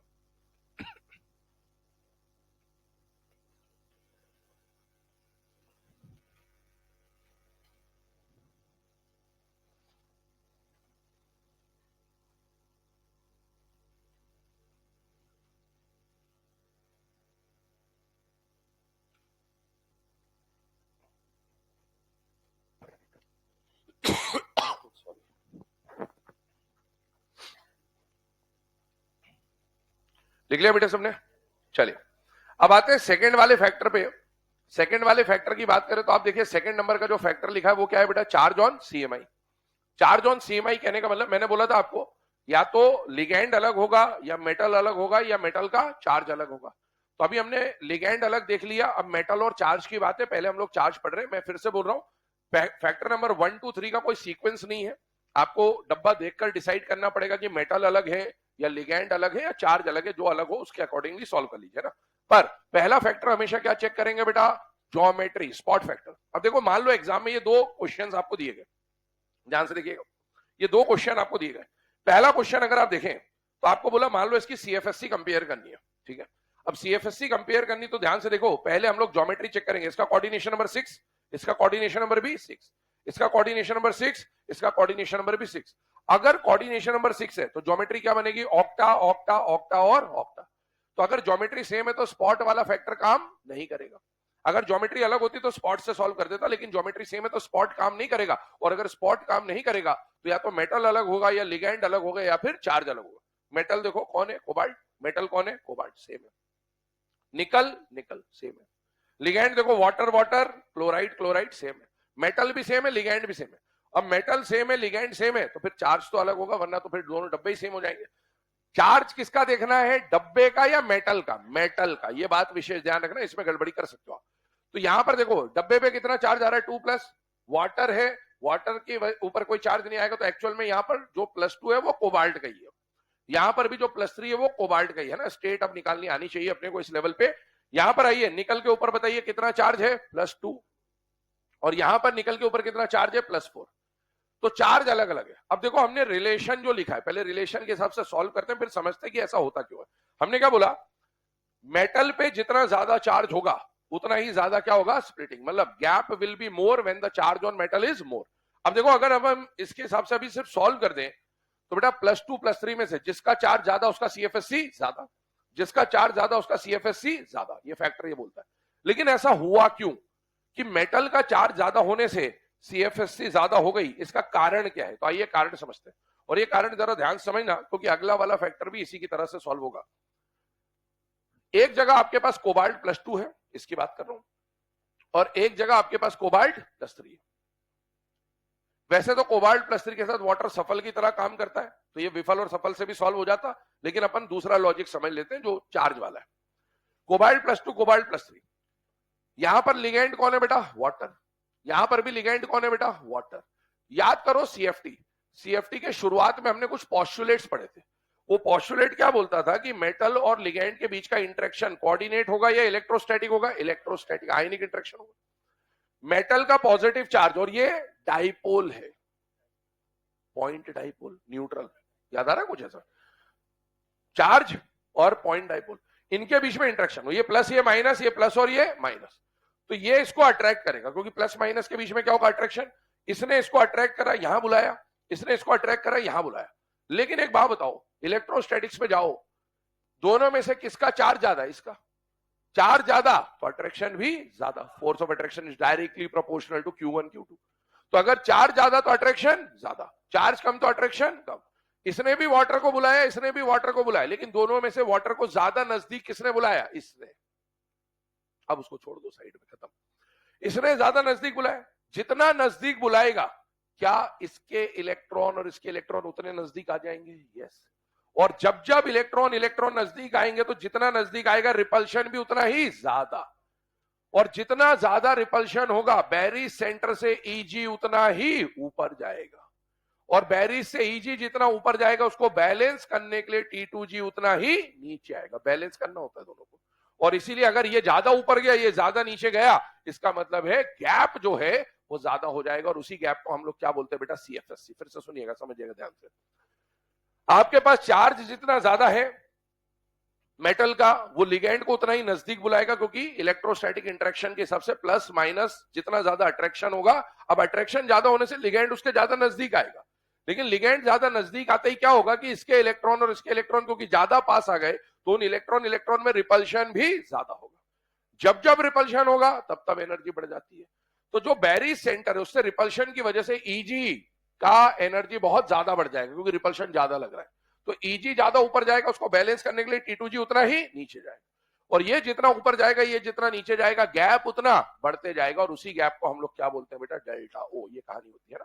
तो आप डायरेक्टली हम बोलते हैं कि या तो चार्ज बढ़ने से CFSC बढ़ रहा है, या लॉजिकली आप उसको इस तरह समझ सकते हैं। ये ऑर्डर है, नोट कर लीजिए। पहले आगे बढ़ते हैं तीसरे फैक्टर पे।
चलिए ना, अब ये जो सेकेंड फैक्टर अभी हम लोग देखा, चार्ज ऑन CMI, इसके बाद आते हैं बेटा थर्ड फैक्टर की तरफ। और थर्ड फैक्टर जो है वहां पर मेटल चेंज हो जाएगा। चेक करिएगा, मेटल की अगर हम लोग बात करें, ये जो थर्ड फैक्टर अभी आपके सामने आ रहा है, that is type of CMI। Type of CMI की अगर हम लोग बात करें बेटा, तो आप देखिए, सपोज ये एग्जाम्पल आपके सामने एग्जाम में आ गया है ना, आपको बोला CFSC का ऑर्डर बनाइए, तो इधर देखिए ये भी डब्बा, ये भी डब्बा, ये भी डब्बा। एक क्वेश्चन CFSC का कैसा आता है कि आपको अकेला मेटल का कॉन्फ़िगरेशन दे देता, D1 D2 D3 D5, और बोलता CFSC निकालो, फॉर्मूला लगा देते, -0.4 डेल्टा ओ NT2G प्लस 0.6 डेल्टा ओ NEG, उससे सॉल्व करते। लेकिन जब कई सारे कॉम्प्लेक्स देकर कंपेयर करने को बोले, तो इंडिविजुअली फॉर्मूला लगाने से अच्छा अपन क्या करें बेटा, फैक्टर सॉल्व करें। पहला फैक्टर हमेशा जो चेक करना वो क्या है, ज्योमेट्री। ज्योमेट्री चेक करें, coordination number 6, coordination number 6, coordination number 6, hybridisation कुछ भी हो, ज्योमेट्री क्या होगी, octa octa octa, geometry octa octa और ऑक्टा, ज्योमेट्री सेम है। ज्योमेट्री अलग होती तो किससे सॉल्व कर देता, स्पॉट से, लेकिन ज्योमेट्री सेम है। तो अब फैक्टर देखना पड़ेगा। पहला फैक्टर चेक करो, मेटल, लिगैंड या चार्ज में से कुछ ना कुछ होगा। क्या लिगैंड तीनों जगह सेम है बेटा? यस, तीनों जगह सेम है। मेटल देखो, मेटल तीनों जगह सेम है, अलग अलग है, अलग अलग। तो आपको दिख जाएगा डब्बे में कि मेटल अलग है या लिगैंड अलग है, और मेटल और लिगैंड सेम है, तो फिर चार्ज तो डेफिनेटली अलग होगा ही होगा। तो यहां पर मेटल अलग है, और मेटल जो आपको देगा वो एक ही ग्रुप के मेटल देगा आपको, हमेशा ये ध्यान रखिएगा। 3D 4D 5D कौन रहेगा, इरेगुलर या फिर रूठा ओसामा। तो आपको जो मेटल देगा, एक मेटल देगा 3D का, एक मेटल देगा 4D का, और एक मेटल देगा 5D का। मुझे बताइए 3D के मुकाबले 4D और 5D के साथ सारे लिगेंड किसकी तरह काम करते हैं, सफल। तो इसका मतलब है कि सफल वालों में स्प्लिटिंग कंपैरेटिवली ज्यादा। लेकिन अब इस पूरा ट्रेंड को समझिए, पूरा ट्रेंड समझाता हूं। 3D से ज्यादा CFSC किसकी होगी, 4D की। 4D से ज्यादा CFSC किसकी होगी, 5D की। क्यों ऐसा हो रहा है उसका कारण समझिएगा। कारण वही है जो पिछले वाले केस में अपन ने समझा। मुझे बताओ 3D 4D 5D, जैसे आप डाउन द ग्रुप जाओगे, क्या मेटालिक कैरेक्टर बढ़ेगा या कम होगा, बढ़ेगा। और इसके अलावा एक और बात समझिए, 3D 4D 5D जब आप डाउन द ग्रुप जाते हो, तो डाउन द ग्रुप इनमें Z इफेक्टिव बढ़ता है। अब ये स्लेटर रूल मैंने आपको शुरुआत में कभी बोला था कि स्लेटर रूल कभी ना कभी आगे जाके रायता ढोलेगा, उसको रायते को समेटना पड़ेगा अपने को ना, वो ये रायता है। अगर हम बात करें स्लेटर रूल, जब हमने पढ़ा था तो हमने ग्रुप के लिए केस पढ़ा था, और उसमें हमने ग्रुप 1 की वैल्यू लिखी थी 1.3, 2.2, 2.2, 2.2, 2.2, 2.2। हम बोलते थे Z effective first increases then becomes constant, ये हमने पढ़ा हुआ है। ये स्लेटर की वैल्यू थी। स्लेटर हर जगह सही नहीं था, वो रूल था, वो लॉ नहीं था। मैंने उस समय भी बोला था स्लेटर रूल है और लॉ नहीं है, मतलब ये कहीं ना कहीं रायता ढोलेगा। स्लेटर बोलता था कि डाउन द ग्रुप जाने पर, या स्लेटर की जो वैल्यूज थी वो ये बोलती थी कि डाउन द ग्रुप जाने पर Z इफेक्टिव ऑलमोस्ट कांस्टेंट, लेकिन ऐसा होता नहीं है। डाउन द ग्रुप जब आप जा रहे हो तो 3D 4D 5D, क्या नंबर ऑफ D के इलेक्ट्रॉन बढ़ते जा रहे हैं बेटा? यस। और D की शील्डिंग स्ट्रांग होती है, पुअर होती है, पुअर। शील्डिंग पुअर होगी तो Z इफेक्टिव ज्यादा। यही तो कॉन्ट्रैक्शन का रीजन ही यही होता था। नीचे जाके कॉन्ट्रैक्शन क्यों लगता था? इसलिए तो लगता था कि D और F के इलेक्ट्रॉन आ जाते हैं। तो जैसे जैसे आप नीचे जा रहे हो, इसमें 10 D के इलेक्ट्रॉन होंगे, इसमें 20 D के इलेक्ट्रॉन होंगे, इसमें 30 D के इलेक्ट्रॉन होंगे। D के इलेक्ट्रॉन बढ़ेंगे, शील्डिंग पुअर होगी, शील्डिंग पुअर होगी, Z इफेक्टिव बढ़ेगा। तो बेटा डी ब्लॉक में डाउन द ग्रुप जाने पर जेड इफेक्टिव जो है वो लगातार बढ़ता है, और अगर जेड इफेक्टिव लगातार बढ़ेगा तो कहानी यहीं पे ले आइए। अगर बेटा जेड इफेक्टिव बढ़ेगा तो ध्यान सुनना, कोबाल्ट, आरएच और आईआर की बात करूं, 3D 4D 5D की बात करूं, तो बेटा 3D 4D 5D जब लिगेंड को बुला रहा है तो 5D का जेड इफेक्टिव ज्यादा, जब इसका जेड इफेक्टिव ज्यादा तो अट्रैक्शन भी ज्यादा। 5D की बात करूं, अट्रैक्शन ज्यादा तो क्या लिगेंड को ज्यादा नजदीक बुला लेगा? यस, लिगेंड को जितना नजदीक बुलाएगा इसके इलेक्ट्रॉन और उसके इलेक्ट्रॉन में रिपल्शन भी उतना ही ज्यादा, और जब रिपल्शन ज्यादा होगा तो स्प्लिटिंग भी ज्यादा हो जाएगी, और इसीलिए 3D से ज्यादा 4D, 4D से ज्यादा 5D की स्प्लिटिंग मिलती है आपको। और इसी को आप यहां ऑर्डर के फॉर्म में देखें तो बेटा ये 3D है, ये 4D है, 5D है, 3D से ज्यादा 4D, 4D से ज्यादा 5D, 3D से ज्यादा 4D, 4D से ज्यादा 5D। ये तो अपन ने ऑर्डर बनाया, पर इस ऑर्डर के साथ साथ इसके क्वेश्चन भी सॉल्व कर लेते हैं, हाइब्रिडाइजेशन, ज्योमेट्री वगैरह। इधर देखो ध्यान से, प्रैक्टिस हो जाएगी एक बार। कल हमने सीएफटी से 5 क्वेश्चन सॉल्व करे थे, अभी 6 क्वेश्चन सॉल्व कर रहे हैं, और देख लीजिए आराम से। कोबाल्ट +3 कॉन्फ़िगरेशन बोलो क्या आएगा? कोबाल्ट तो भी याद हो जाने चाहिए, 3D6 होता है। मुझे कोबाल्ट याद है पर मुझे आरएच और आईआर याद नहीं है, कल इस पर डिस्कस भी हुआ था। अगर इसका याद, उसका याद नहीं तो इसकी मदद से निकाल लो। तो ये 3D6 है तो वो क्या होगा? 4D6, और ये क्या होगा? 5D6। ये बात तो समझ में आई रही बेटा, है ना? अब मुझे बताओ वाटर कैसा लिगेंड है, सफल है या विफल है? नोट नंबर 1, कोबाल्ट +3 के साथ पानी सफल। यही गड़बड़ी करेंगे अपन, है ना, बार बार, यही इसीलिए वापस करा रहा हूं ना। इन दोनों में बोलो सफल। नोट नंबर 4, 4D 5D के साथ दुनिया का हर लिगेंड सफल, और D6 सफल का आंसर हमेशा सेम होगा। अरे ये भी D6 सफल है, D6 सफल है, D6 सफल है। अब D6 सफल को इमेजिन करो, T2GEG, गैप ज्यादा है, सफल है। 1 2 3 4 5 6, पैरा या डाया? अंदर वाला D खाली है तो D2sp3, तो इसका हाइब्रिडाइजेशन क्या आ जाएगा बेटा? D2sp3, और मैग्नेटिक नेचर कैसा आ जाएगा? डाया। सेम वो, ये भी वही रहेगा क्योंकि D6 सफल ही तो है। D2sp3 dia, D2sp3 dia. फिर से देखिए, अगले वाले केस को भी इसी तरह सॉल्व कर लेते हैं। मुझे बताइए अगले वाले केस में आपको क्या दिया है? FeH2O6 प्लस आयरन +2, आयरन का एटॉमिक नंबर 26, कॉन्फ़िगरेशन होता है आर्गन 4s2 3d6, +2 आया तो 4s2 के दोनों इलेक्ट्रॉन चले गए, क्या बचा? 3d6। ये D6 है, और वाटर सफल है या विफल है? विफल। ये तो एक्सेप्शनली सफल हुआ था, ये विफल ही होता है।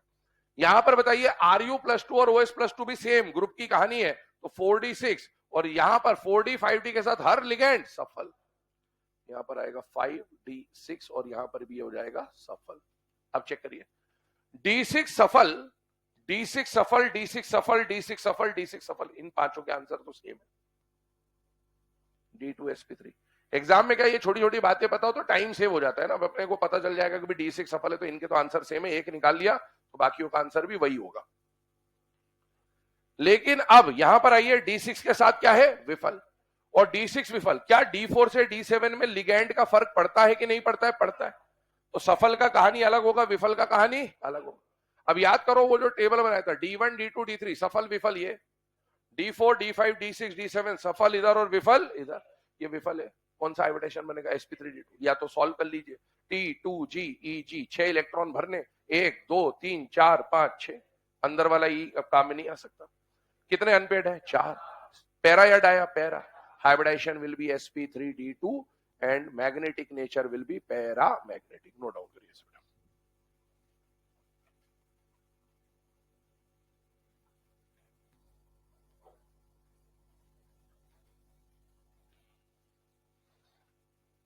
मतलब D6 सफल, D6 विफल, इनके तो आंसर रट लीजिए, मैक्सिमम जगह पर आपको यही मिलेंगे देखने को, है ना? तो ये रटे हुए होने चाहिए।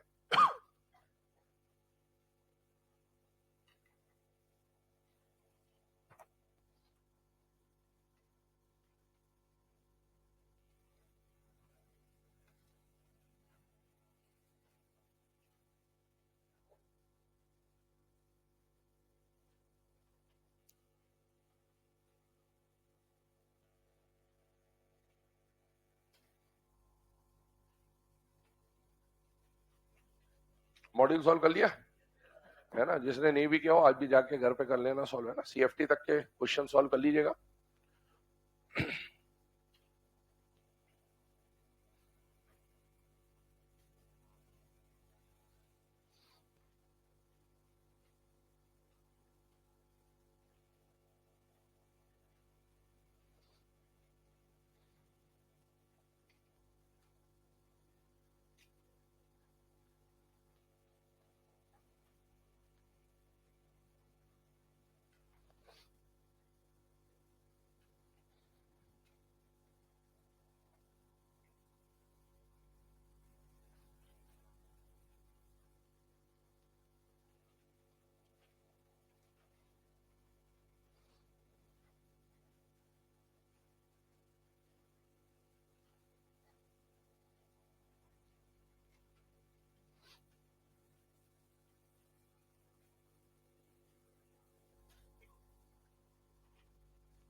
चलिए, है ना।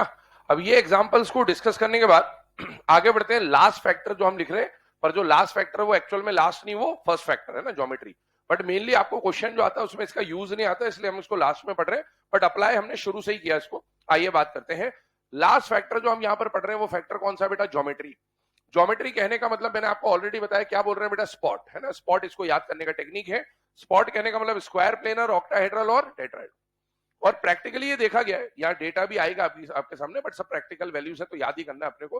तो प्रैक्टिकली ये देखा गया है कि स्क्वायर प्लेनर, ऑक्टाहेड्रल और टेट्राहेड्रल में से ज्यादा स्प्लिटिंग किसकी होती है बेटा? स्क्वायर प्लेनर, उससे कम ऑक्टाहेड्रल और उससे कम टेट्राहेड्रल। अब देखो एग्जाम में स्पॉट याद करके चले जाओगे? नहीं चले जाएंगे ना स्पॉट याद करके। अब स्पॉट याद करके तो चले गए एग्जाम में, स्पॉट याद करके चले गए, अब एग्जाम में याद नहीं आ रहा कि स्पॉट में बड़ा कौन था। ऐसा भी हो सकता है और ऐसा भी हो सकता है। तो जिसमें ज्यादा कैरेक्टर है,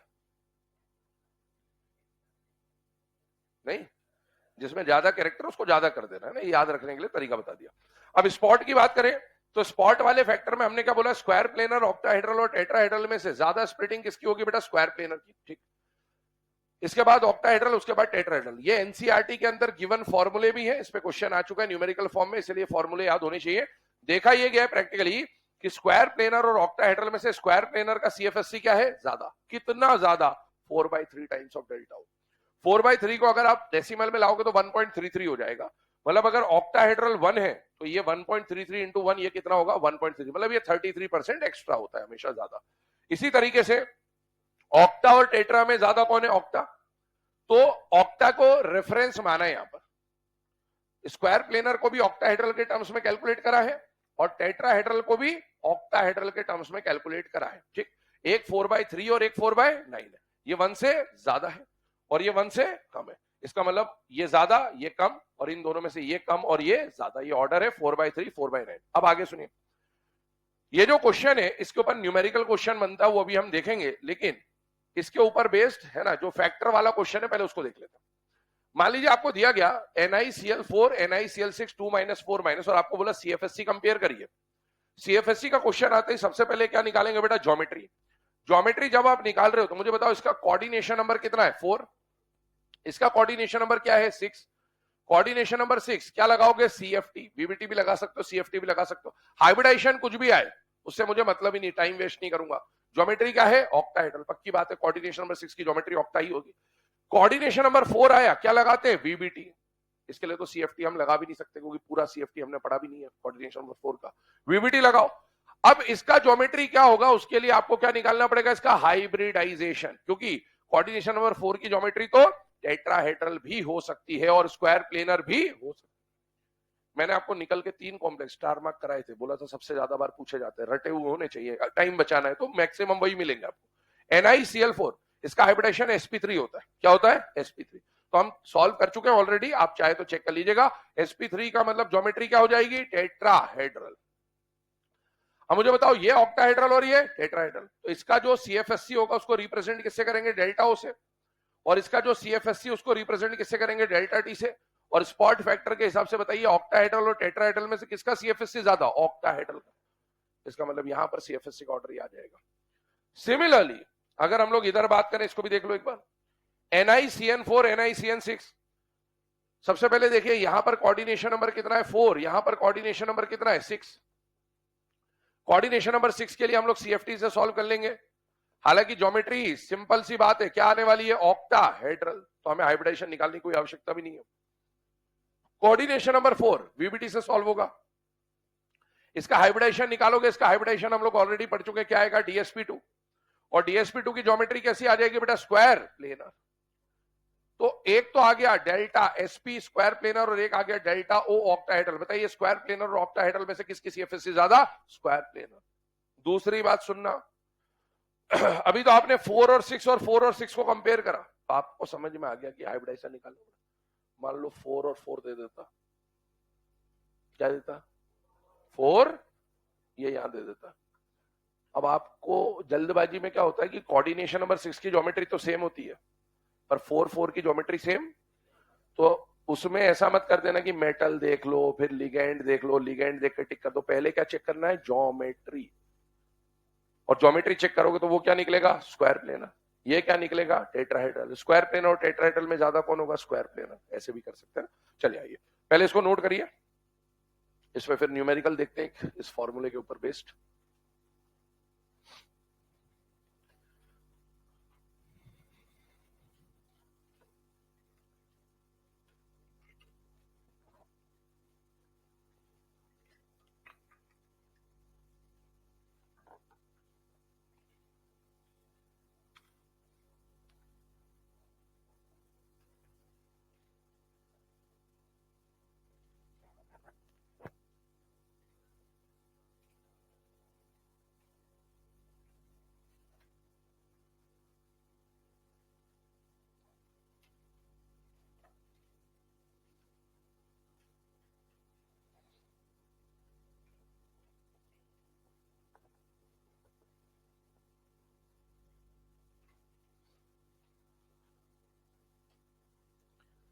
तो सीएफएससी पे बेटा कैसा भी क्वेश्चन आ जाए, एक तो न्यूमेरिकल बेस्ड क्वेश्चन था जो मैंने आपको फॉर्मूला वाला बताया था, और दूसरा ये फैक्टर वाले क्वेश्चन है।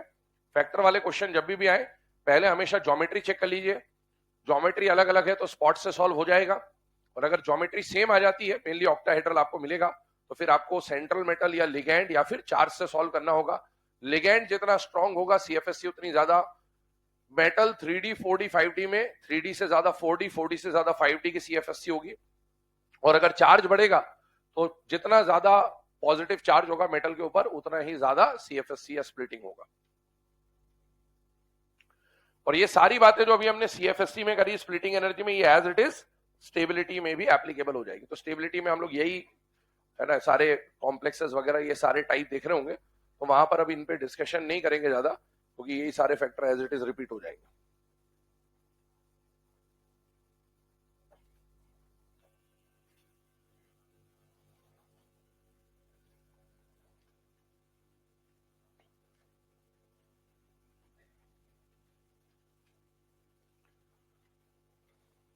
चलिए ना, अब ये जो क्वेश्चन अभी हमने करा इस पे एक न्यूमेरिकल क्वेश्चन आपको लिखा रहा हूं। ये जो न्यूमेरिकल क्वेश्चन है ऑलरेडी एग्जाम में आ भी चुका है, और ये आपको एनसीईआरटी एग्जाम्पलर के अंदर दिया हो वही क्वेश्चन पूछा गया है ना, आज तक नीट में जेई में भी वही पूछा गया है। तो आइए उसके ऊपर डिस्कशन कर लेते हैं। इस फॉर्मूले के ऊपर बेस्ड है क्वेश्चन, बोल रहा हूं लिखिएगा। The CFSE for octahedral complex, the CFSE for octahedral complex, the CFSE for octahedral complex, bracket में लिखिए डेल्टा O, है ना। ऑक्टाहेड्रल का CFSE मतलब डेल्टा O इज 18,000 है ना, 18,000 units, 18,000 units. Then determine the CFSE, then determine the CFSE for, first लिखे tetrahedral complex, और सेकंड लिखे स्क्वायर प्लेनर कॉम्प्लेक्स। हालांकि नीट में या एनसीईआरटी की जो मैं बात कर रहा हूं उसमें टेट्राहेड्रल पूछा गया था, क्योंकि वही क्वेश्चन है, बट स्क्वायर प्लेनर भी पूछ ले तो अपन इसी से सॉल्व कर सकते हैं। अब क्वेश्चन को देख लो, क्वेश्चन देखकर है ना एग्जाम में चमकना चाहिए। अभी तो अपन सॉल्व कर रहे हैं तो अपने को समझ में आ रहा है कि क्या चल रहा है, एग्जाम में जब भी आए तो चमकना चाहिए। आपको क्या दे रखा है, डेल्टा ओ दे रखा है, और टेट्राहेड्रल पूछा है या स्क्वायर प्लेनर पूछा है, मतलब डेल्टा टी या डेल्टा एसपी पूछा है, तो अपने को समझ में आना चाहिए यहाँ पर रिलेशन बिटवीन डेल्टा ओ और डेल्टा टी या डेल्टा ओ और डेल्टा एसपी काम में आएगा। रिलेशन आपको याद होना चाहिए, एक 4/3 डेल्टा ओ होता है और एक 4/9 डेल्टा ओ होता है, और इसको आप पुट कर देंगे आंसर आ जाएगा। टेट्राहेड्रल का वैल्यू कितना आ रहा है बेटा, 8,000 है ना, और आप स्क्वायर प्लेनर की जब बात करेंगे तो कितना आ रहा है, 24,000। ठीक,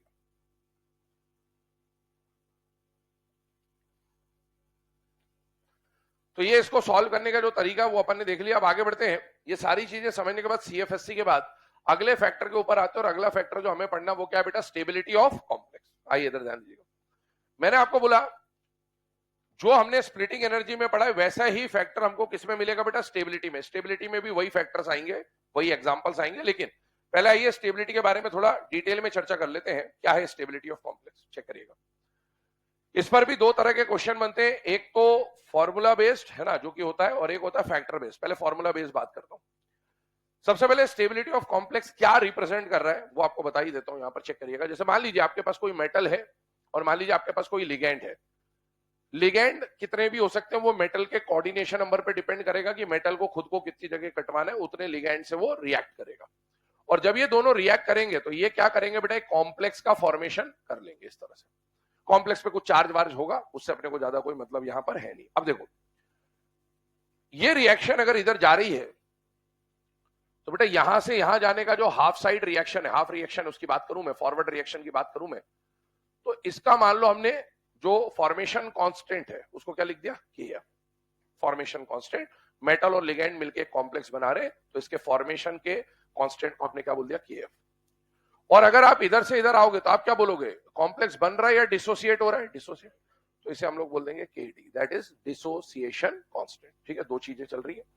अब पहले मैं एक के रिस्पेक्ट में आपको समझा देता हूं, बाकी इक्विलिब्रियम की कहानी है। ये अगर के एफ है और ये अगर के बी है तो दोनों एक दूसरे के रेसिप्रोकल होते हैं। नहीं, फॉरवर्ड रिएक्शन ऐसा आप इक्विलिब्रियम में पढ़ते ही हैं। तो वही अभी हम यहां के बी को क्या लिख दे रहे हैं, के डी, बस ये इतना फर्क है। तो ये कहानी है। हो गया तेरा,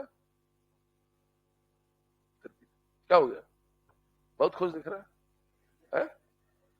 क्या मजा आया, तू कहानी सुना रहा वो सुना रहा तुझे,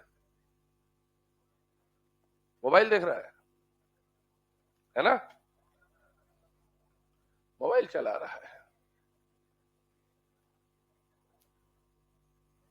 मोबाइल चला रहे ना, फोन लेके ही नहीं आया, दूसरे का फोन चला लेगा, उसमें क्या है।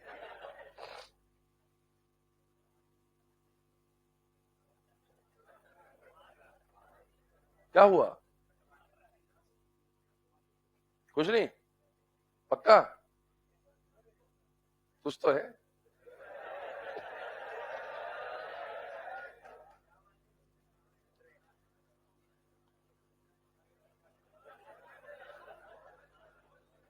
काहे मजा आ रहा था इतना, वो तेरे से ज्यादा मजा तेरे पड़ोसी को आ रहा है, उधर वाले को, तेरे बाजू में बिल्कुल है, दोनों हैरी पॉटर।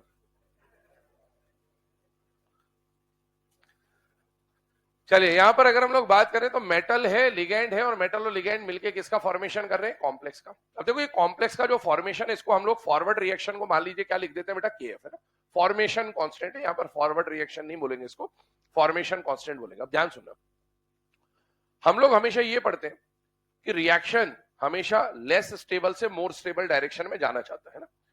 तो अगर हमारा कॉम्प्लेक्स ज्यादा स्टेबल होगा तो ये रिएक्शन फॉरवर्ड जाएगा, और अगर हमारा कॉम्प्लेक्स लेस स्टेबल होगा तो ये रिएक्शन इधर आएगा। इतनी बात समझ में आती है अपने को, ठीक है ना। अभी हम रिवर्स डायरेक्शन में प्रॉपर्टी को पहचानना चाह रहे हैं। हम मान लेते हैं कि हमारा कॉम्प्लेक्स मान लो ज्यादा स्टेबल है, तो ज्यादा स्टेबल होने पर केएफ पे क्या असर आएगा वो हमें देख लेना है, ठीक है ना। मान लीजिए हमारा कॉम्प्लेक्स हमने मान लिया कि ये मोर स्टेबल है, तो मोर स्टेबल है तो ऑब्वियसली फिर रिएक्शन इस डायरेक्शन में जाएगी, ये बात पक्की हो गई। तो अगर हमने कॉम्प्लेक्स को स्टेबल मान लिया, मतलब इसकी स्टेबिलिटी ज्यादा है, तो केएफ पे क्या इफेक्ट आ रहा है वो देख ले। तो उससे हम रिवर्स पता कर लेंगे कि अगर केएफ ऐसा होगा तो स्टेबिलिटी ज्यादा होगी, केएफ ऐसा होगा तो स्टेबिलिटी कम होगी। अच्छा मुझे बताइए, अगर वो ज्यादा स्टेबल है तो रिएक्शन फॉरवर्ड जाएगा या बैकवर्ड जाएगा, फॉरवर्ड। तो बेटा फॉरवर्ड रिएक्शन का जो इक्विलिब्रियम का आप केस लिखेंगे, लॉ ऑफ मास एक्शन वाली बात आ रही है, तो प्रोडक्ट का एक्टिव मास अपॉन रिएक्टेंट का एक्टिव मास है ना, raise to the power concentration term वगैरह वही सब चीजें आ गई, ऐसे लिख दिया आपने। अभी चमकता है, हाँ। अब ये लिख दिया अपन ने, ये लिखा तो मुझे बताइए अभी हमने क्या माना है कि रिएक्शन कैसा जा रहा है, फॉरवर्ड। अगर रिएक्शन फॉरवर्ड जा रहा है तो बताइए इसका जो एक्टिव मास है या इसके जो नंबर ऑफ मोल्स है वो फॉर्म हो रहे हैं या खत्म हो रहे हैं, खत्म हो रहे हैं। खत्म हो रहे तो इसके नंबर ऑफ मोल्स धीरे धीरे कम होते जाएंगे और इसके नंबर ऑफ मोल्स बढ़ते जाएंगे। तो अगर हम रिएक्शन को फॉरवर्ड मान के चल रहे हैं तो बेटा इसका जो कंसंट्रेशन होगा वो ज्यादा होगा प्रोडक्ट का, और रिएक्टेंट का जो कंसंट्रेशन होगा वो कम होगा। और अगर कोई फ्रैक्शन आपने लिया और फ्रैक्शन में न्यूमरेटर बड़ा है और डिनोमिनेटर छोटा है तो फ्रैक्शन की वैल्यू ज्यादा आएगी या कम आएगी? ज्यादा। इसका मतलब यह हुआ कि केएफ की वैल्यू यहां पर कंपेरेटिवली ज्यादा मिलेगी।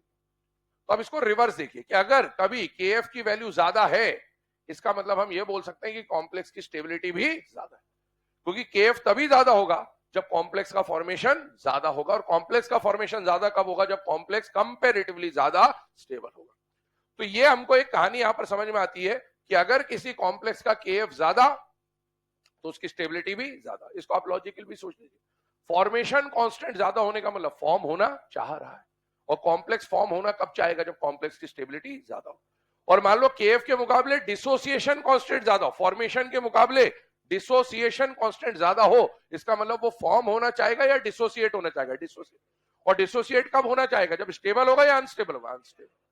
तो अगर केएफ अपन ने निकाल लिया तो केएफ का रेसिप्रोकल क्या आ जाएगा बेटा? केडी।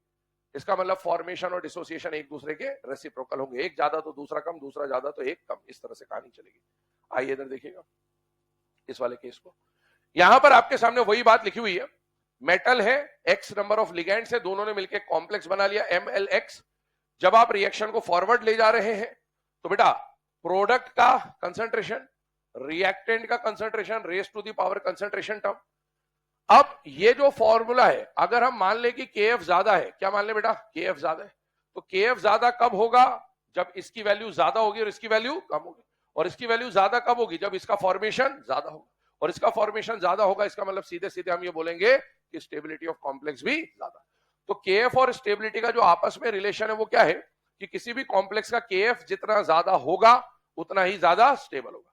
अब एग्जाम में हो सकता है केएफ ना दे के केडी दे दे, केडी देगा तो कहानी उल्टी, जिसका केडी ज्यादा उसका स्टेबिलिटी कम, जिसका केडी कम उसकी स्टेबिलिटी ज्यादा। तो अगर मान लो 3 कॉम्प्लेक्स दिया आपको और तीनों का केएफ केएफ केएफ दिया, तो जिसका केएफ ज्यादा उसकी स्टेबिलिटी ज्यादा, और मान लो तीनों का केडी केडी केडी दे दिया, तो फिर जिसका केडी कम उसका स्टेबिलिटी ज्यादा। तो KD is inversely proportional to KF, ये नोट कर लीजिए पहले।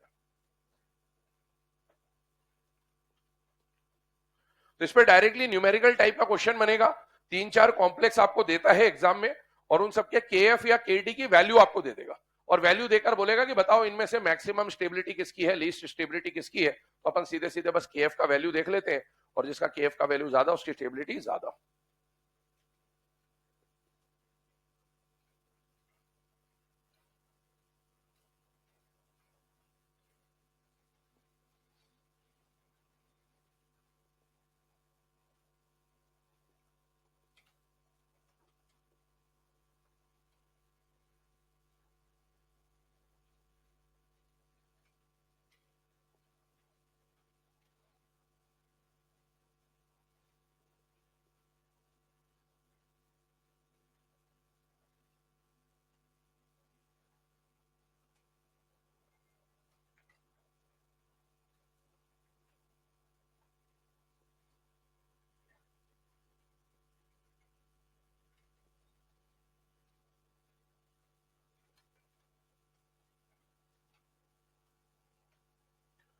चलिए ना, अब ये जो स्टेबिलिटी ऑफ कॉम्प्लेक्स का ये जो केस अभी हम लोग ने देखा, इसके ऊपर न्यूमेरिकल बेस्ड क्वेश्चन कैसा बन सकता है, ये वो क्वेश्चन आपको लिखा दे रहा हूं। क्वेश्चन लिखिएगा, for metal M forming complexes with for metal M forming complexes with ligands L1 L2 L3 forming complexes with ligand L1 L2 L3 respectively, the formation constants are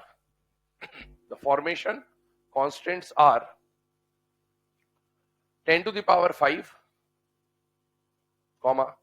10 to the power 12, 10 to the power 2, 10 to the power 5, 10 to the power 12, 10 to the power 2. Then determine the correct order of stability of complexes. Then determine the correct order of stability of complexes. मतलब इन तीनों का आपको stability का order बनाना है, और आपको KF की value already given है, तो उसी को देख के हम लोग सॉल्व करेंगे। सबसे ज्यादा केएफ की वैल्यू कौन सी है बेटा? 10 टू द पावर 12। उससे कम कौन है बेटा? 10 टू द पावर 5। और फिर कम कौन है? 10 to the power 2। 10 to the power 12 किसके लिए दिया है? L2 के लिए। तो मतलब लिगेंड 2 के साथ जो मेटल का कॉम्प्लेक्स बनेगा वो सबसे ज्यादा स्टेबल होगा, लिगेंड 1 के साथ जो कॉम्प्लेक्स बनेगा वो उससे कम स्टेबल होगा, और लिगेंड 3 के साथ जो कॉम्प्लेक्स बनेगा वो सबसे कम स्टेबल होगा। मतलब इसका जब आप ऑर्डर बनाओगे तो ऑर्डर कुछ इस तरह से बन जाएगा, Ml2 की स्टेबिलिटी सबसे ज्यादा, Ml1 वाली स्टेबिलिटी उससे कम, और Ml3 की जो स्टेबिलिटी होगी वो सबसे कम हो जाएगी, ऑर्डर बन जाएगा। ठीक है ना, आगे बढ़ते हैं इसमें।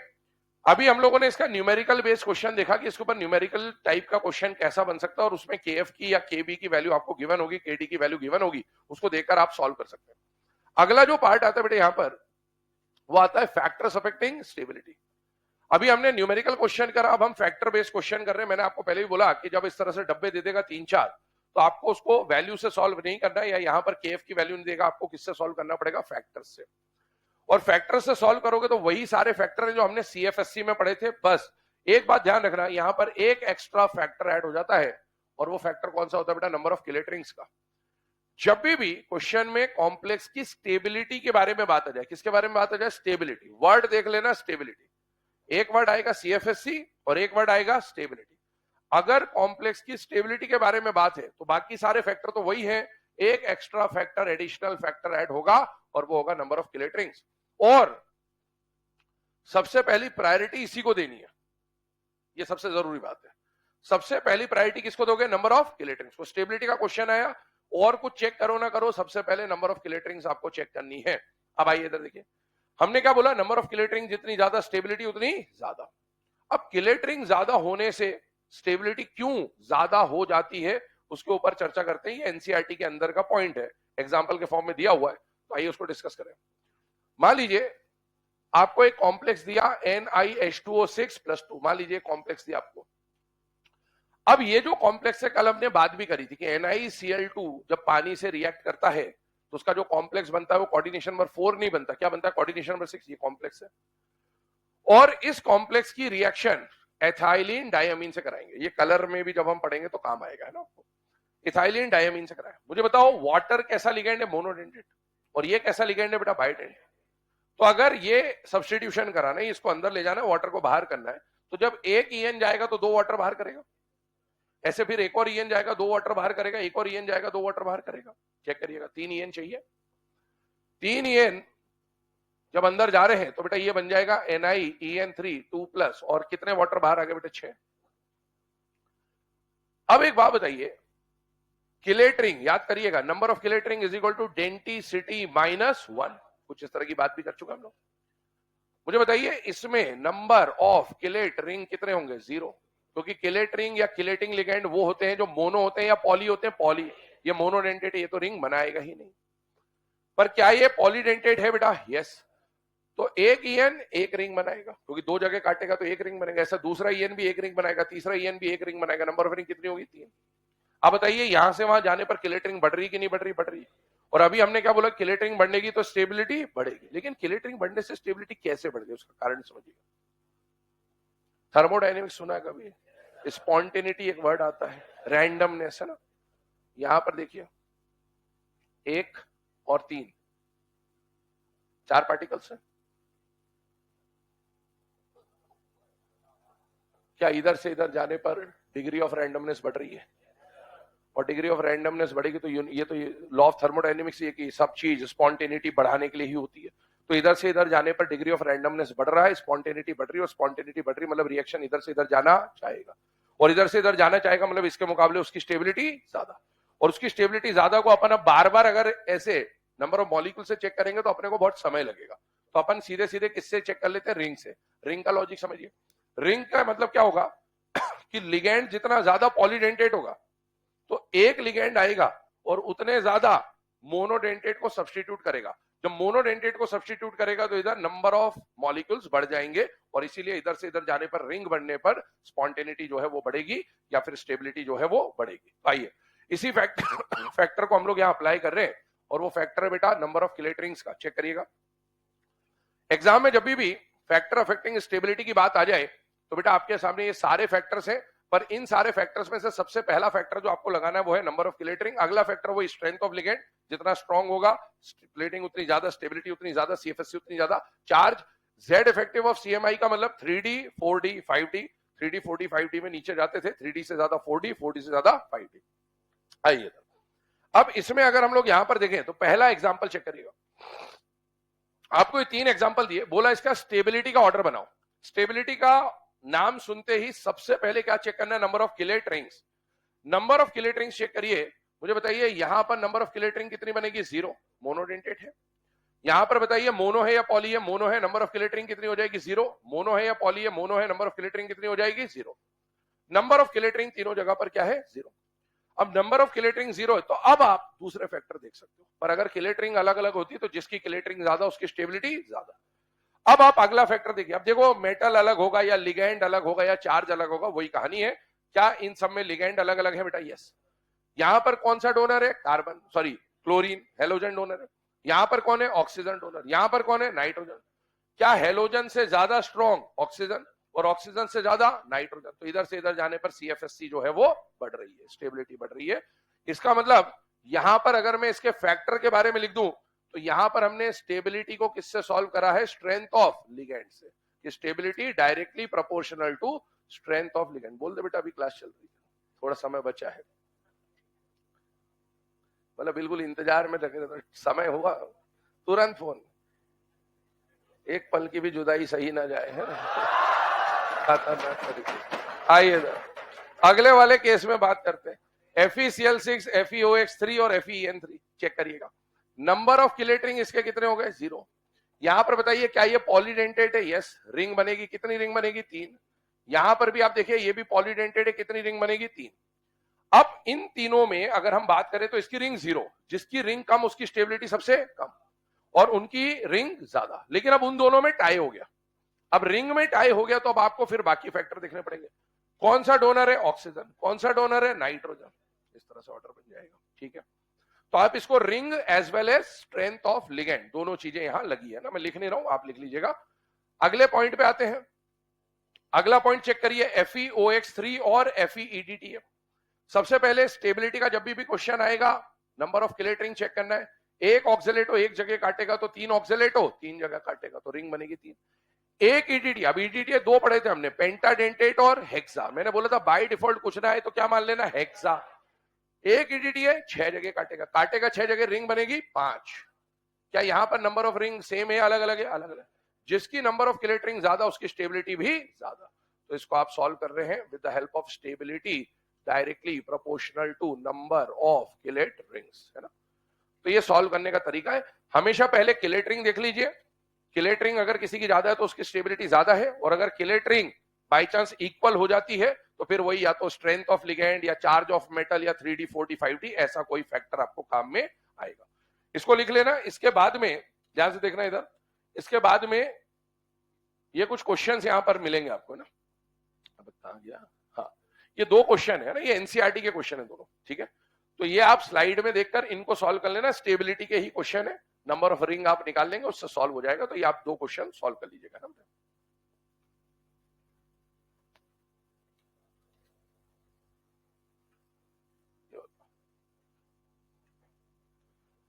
ठीक है। लिख लेना इसको, बाकी फिर कल इसके आगे आईसो मेरे दम।